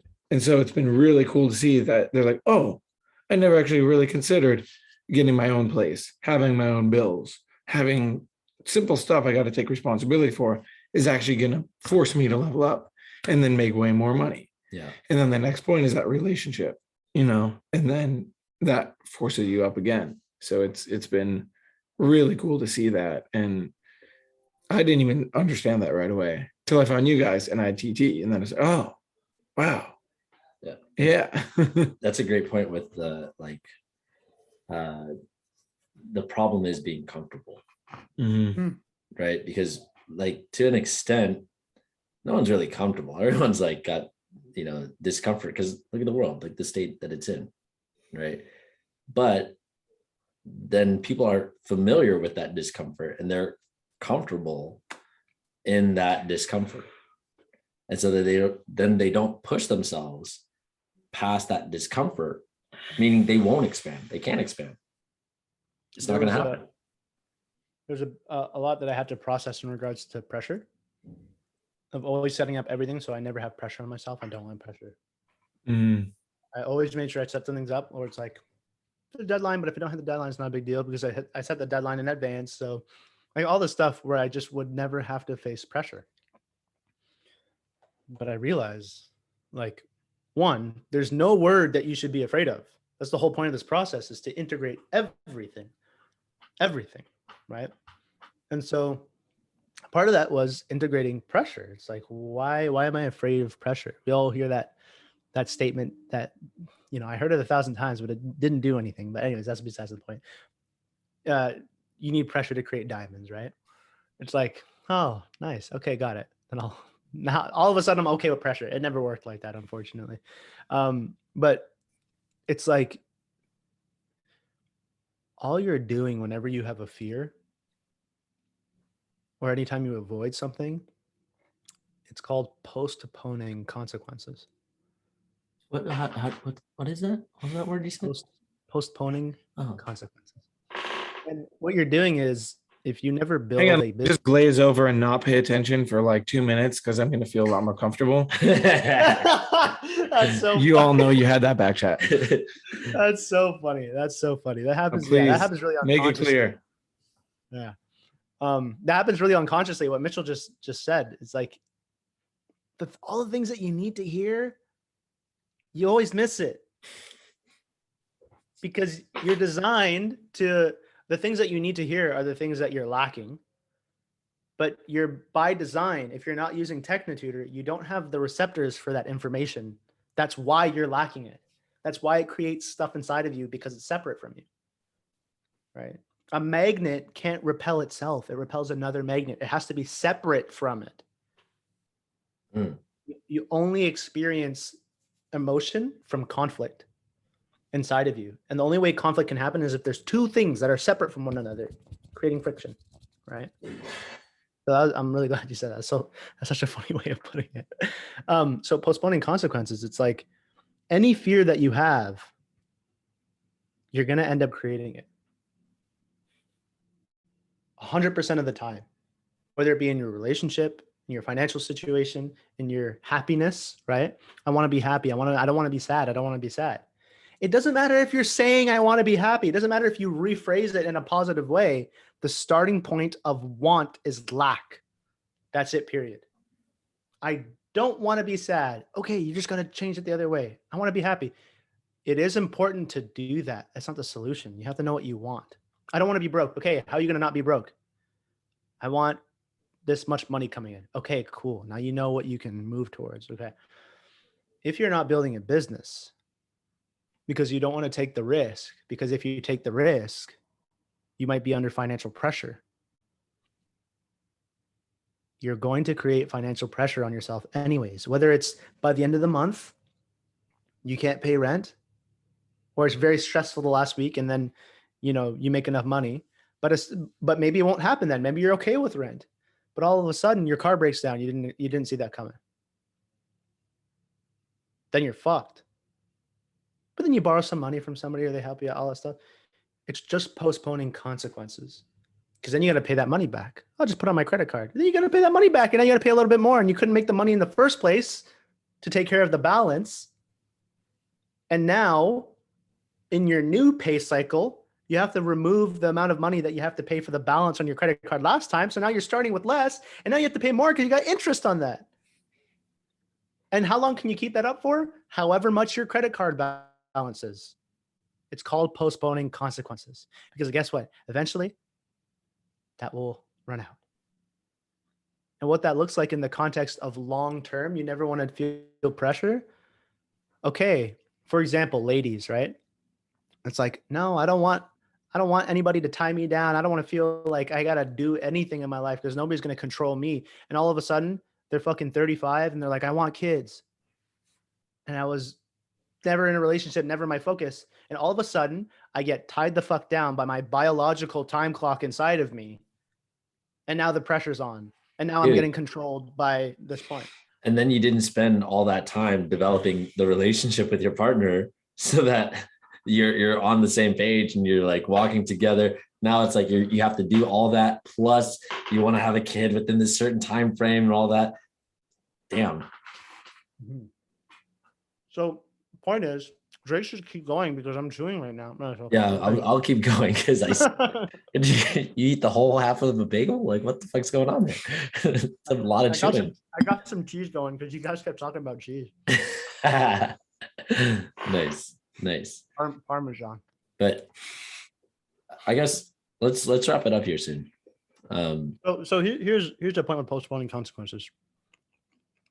What Drake was talking about of, oh my God, imagine if I didn't make the decision to do this, and I watched all of them progress so much, and I'm sitting on the sideline with no prospect of actually figuring out my finances, figuring out what's going on inside of me, locking down a relationship that I couldn't be happier in. It's like, be fucked. Right? Drake's got the smile on his face because he was telling me, he's like, Asif, I gotta tell you something. Don't tell anybody this, but I love her. No, what he was saying was like, I never actually cared about my partners in the past, but I really care about her. I'm like, good. That's real. It's true. Like in the past, Don't tell Christine though. You got to keep this power dynamic where you think they don't care about, right? You got to make sure the woman. Right. Exactly. What is that power game? Right. No, in the past, that's what I would do. And then on top of that, it was that I didn't actually care. So I'd be like, it was all about me in the relationship. Really. It was all about like how I felt and what I wanted and all that. And so if things weren't going the way that I wanted, I'd do some stupid shit and really fuck up the entire relationship, right? But it was really like the relationship that I was having within myself. And that's another thing that, we see with just people today, especially younger people, right? Where they're all focused on themselves. And that's all their focus is. And they don't actually consider doing anything for anyone else. They don't actually consider it. Like what we're talking about is creating a world that's best for all, right?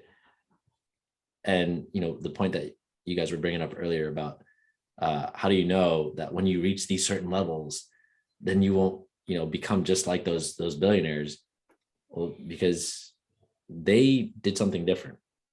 They did what everyone else does. It's like, after I make a bunch of money, the same thing that you were saying, Asif, when you were in Australia, I'm going to make a bunch of money and then I'll come back and then I'll do whatever, because then I'll have the money for it and all this. No, you were already fucking swayed by the money. That's your decision. I was fucking evil then, 100%. That's when I realized, I'm like, oh, This is the kind of person who would make that decision at the end of the day to fuck everybody over and just do it for themselves. Right. And so the same thing here is like, we could make that decision, but that's not the decision we're making. We're making the decision for principle, and we're growing through principle.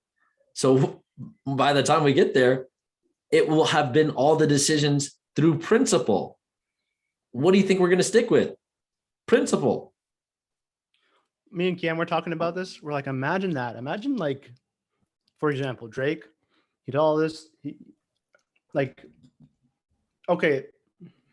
trying to think about the best way. But it's like, imagine one of us, we do all of this, we go through all this pressure, all this stress about doing things in basically the hardest way of working through all these points and having to build a business very specifically, not just like, oh, just put some online and just make money on it, because we could all do that, no problem. I'm sure we'd make a lot of money on it, and take all this time to make sure that we put in everything in place and grow the networks and educate people and support them to become really effective and have great relationships. So we're surrounded with great people, and then have enough people around us in our environment that we can vote. So that throughout Canada, they have all the networks that we can vote, and then we get ourselves into political party and all that stuff. And then we fuck everybody over. It's like, it doesn't make any sense. Right.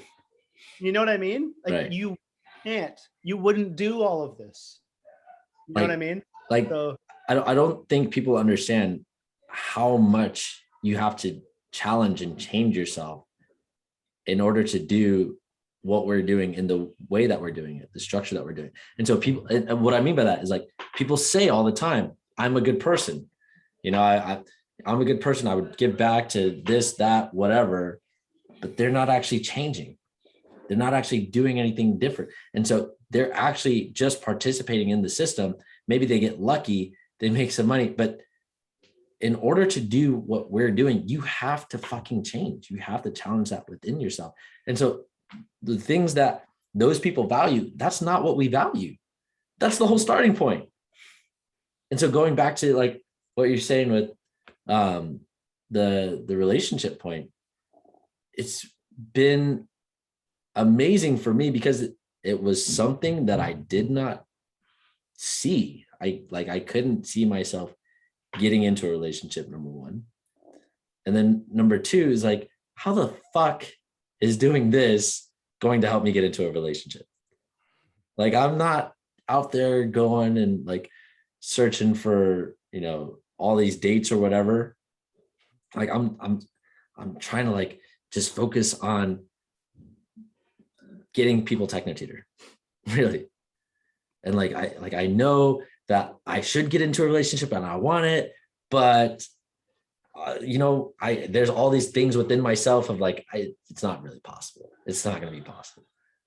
Right. But I just did the process. And then there were fears that I had to push through. I remember being on like one of these podcasts or something like that, either before or after the podcast. I was saying, hey, I want to reach out to Christine. And you guys are like, oh, great. How would you do it? What's that look like? All right, let's role play. I'm like, oh, fuck. And there was so much fear within that, right? I don't know if you were on that one, Aslif. Were you there for that one? I don't know. Okay. I don't know It if was you a were long there. time ago, right? Like, It was a like while ago. long time ago. Yeah. But in doing that, like, again, I had to change. I had to push through fears. I had to do things that I was not comfortable You doing. probably had to think about it for 68 seconds, right? Dude, I'm going to tune out everything we all said, and I'm only just going to focus on that point. Damn it. I shouldn't have said it, dude. The ego, it knows everything about you. It will take the one point and manipulate you and fuck you in your ass. True. Anyways, yeah, Drake is another living example of focusing on something, but working through the shit inside of himself that's blocking his energy channels so that he can attract it into his life. And so, right? That was a good way to explain it. That was a great way of explaining it. You know what's blocking the energy channels, or blocking what you want coming into your life? Not having a girlfriend, am I right?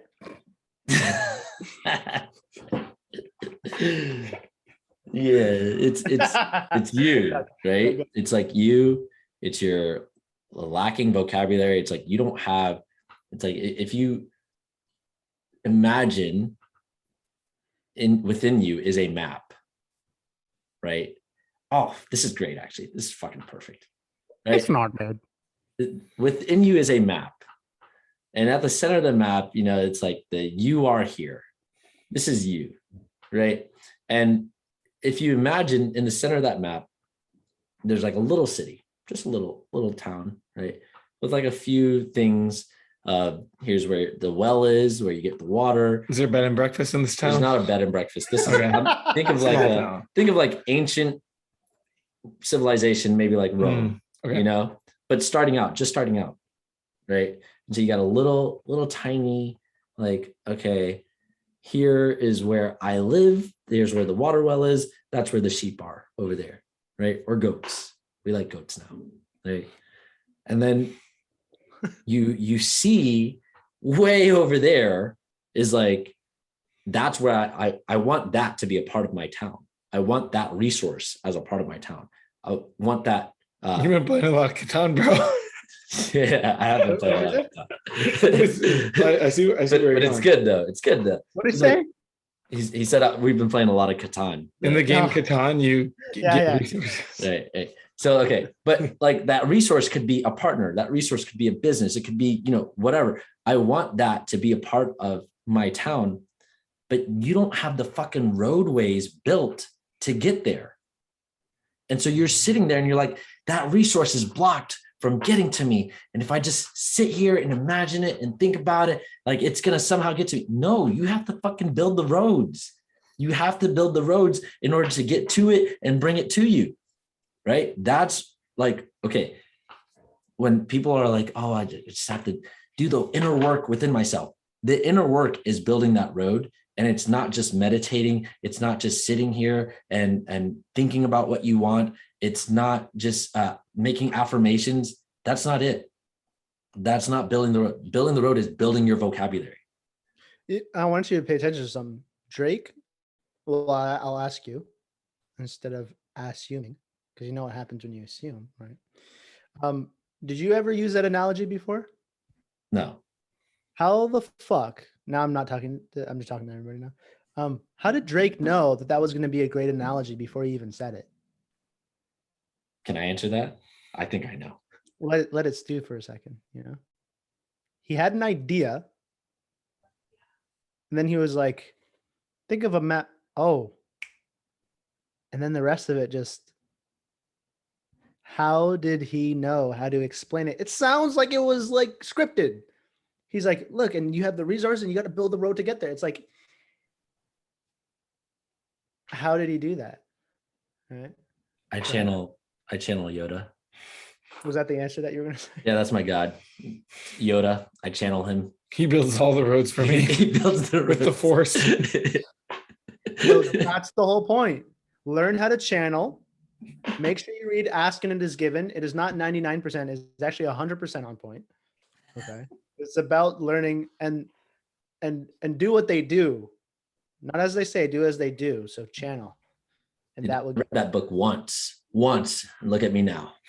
But right, it's like the point is Drake had, like, if you haven't figured it out yet, on every podcast we're talking about the same fucking thing, but because there's 1,000 roads that could get us there that are integrated inside of us,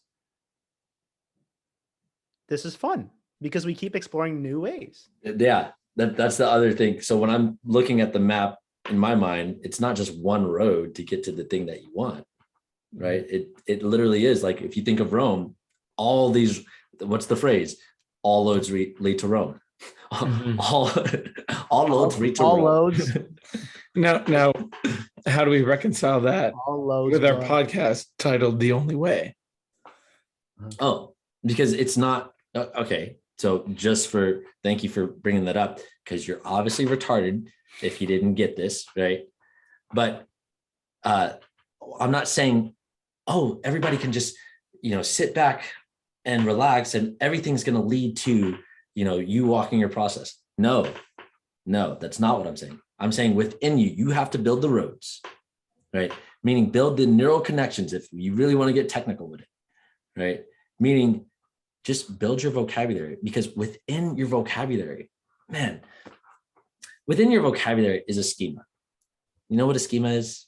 Lay it out for us. A schema is like, if I were to ask you what's in a kitchen, you have an idea, like there's a list or a map within your mind of what is involved in a kitchen, and you'll go stove, refrigerator, cabinets, maybe cooking utensils. Like, you have an idea of kitchen, boom, it includes these things, right?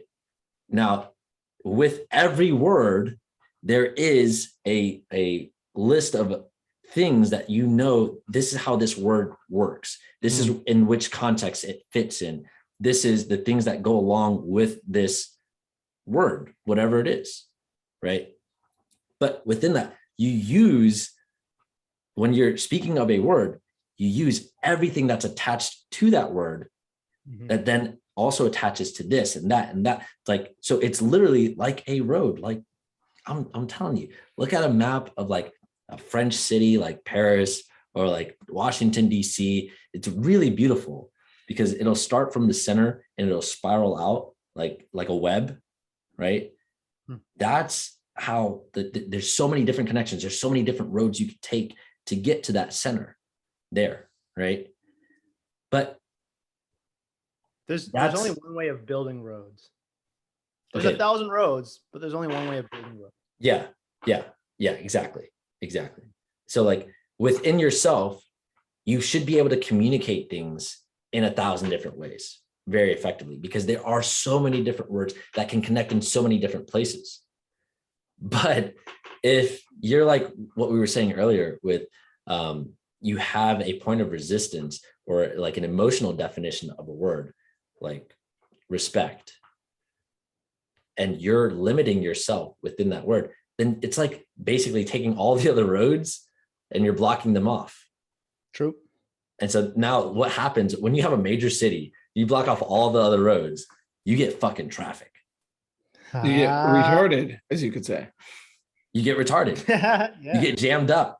You get You're slow. like you have a blockage. You have a fucking blockage, right? And if you get triggered by the word retarded, that's literally what's happening. Is you're retarding yourself. Right. And then you can't process the rest of everything that we're saying. Yeah. So why is there only one way? Because like Asif was saying, there's only one way to, like, there's a process to building the roads, and clearly stated using TechnoTutor helps to, well, not helps to, it is what clears the land, builds the road. Clears the land, builds the road, so that you can, oh, now I have multiple ways of getting there. I'm creative about it. You don't have to be on this limited track. Juicy, baby. Yeah. So stop postponing consequences. And because if you think life is a buffet, sooner or later, the person who always has to serve you while you get to pick whatever the fuck you want, they're going to jump over that counter and fuck you up. So. And build your roads with TechnoTutor, and then share that with other people so they can build their roads. And then we all go on a road, the roads, to Mitchell's house. A world that's best. Or Mitchell's house for now. Well, you gotta qualify. Exactly. So if you're not signed up for the gin event, go to the fucking gin event. I think the shit is sold out. So just go to the hotel and stay there for 3 days. You'll get to, like, that's what I would do if I wasn't. If I right now was not signed up for the gin event and I was like, man, it'd be really valuable to go. If you're not sure if it'd be valuable to meet people in person, go listen to the clip that we have about why I go to gin events, because it's of utmost importance. It'll be the number one thing that propels your life directly to where you want. It'll be the number one reason. That's what it was for Mitchell. That's what it was for me. That's what it was for Drake. So number one reason. That's the whole point of gin. You get there, you make a decision. Okay, cool. You can't get a gin ticket. Be at the hotel. Be there, because the most valuable thing out of all of gin is the relationships anyways. The rest is like bonus. The rest is awesome, right? But it's about the relationships. So go to the hotel. It's the Rosen Shingle Creek. Right? In Orlando, Florida. There's nothing else called the Rosen Shingle Creek, so it shouldn't be hard to find. Maybe, I don't know. People are going to be there from like Tuesday to Tuesday, basically. Tuesday to Wednesday, generally speaking. So if you, for whatever amount of time that you can be there for, definitely be there for that. But before that, you got to like this. You got to share it, subscribe, comment, send it one-on-one to people who you think would benefit most from it. If you've listened all the way through to this point and you're not subscribed, you're an asshole. Yeah. You're an asshole. You haven't figured it out yet, eh? There's a button that you click on. I'll do it for you. But Anything definitely else? share this with other people. And in the comments, it would be great. It would really help out, because we don't have a Jamie. Just mark which parts you like best. Mark which parts you like best, and we'll listen back to it. And if we see that it's supportive, we'll make a clip out of it. And then, you can send that to people or whatever, or just listen to it for yourself, where it's like, oh, this part's really good. And you can have just that part on repeat, Yeah, that'd be really helpful. So if you're listening to it, you're like, oh, damn, that was such a good analogy or thing or whatever. Just take a moment, roll it back to wherever you think would be good. Send, or just comment, oh, this clip from here till here is amazing or whatever. Yeah, don't send it to anyone. Just comment on it. That would be best. With a timestamp. Yeah, exactly. Yeah, that's Thanks. awesome. Cool. Be on the Friday Hangouts. Those are awesome. And reach out if you need anything. because we're here to do what we've been doing in our physical environment. We do that in the virtual environment of supporting people to get the next step. So that's what we're here for. But other than that, slapped it up, baby. All right. Great week. See you next week. Bye.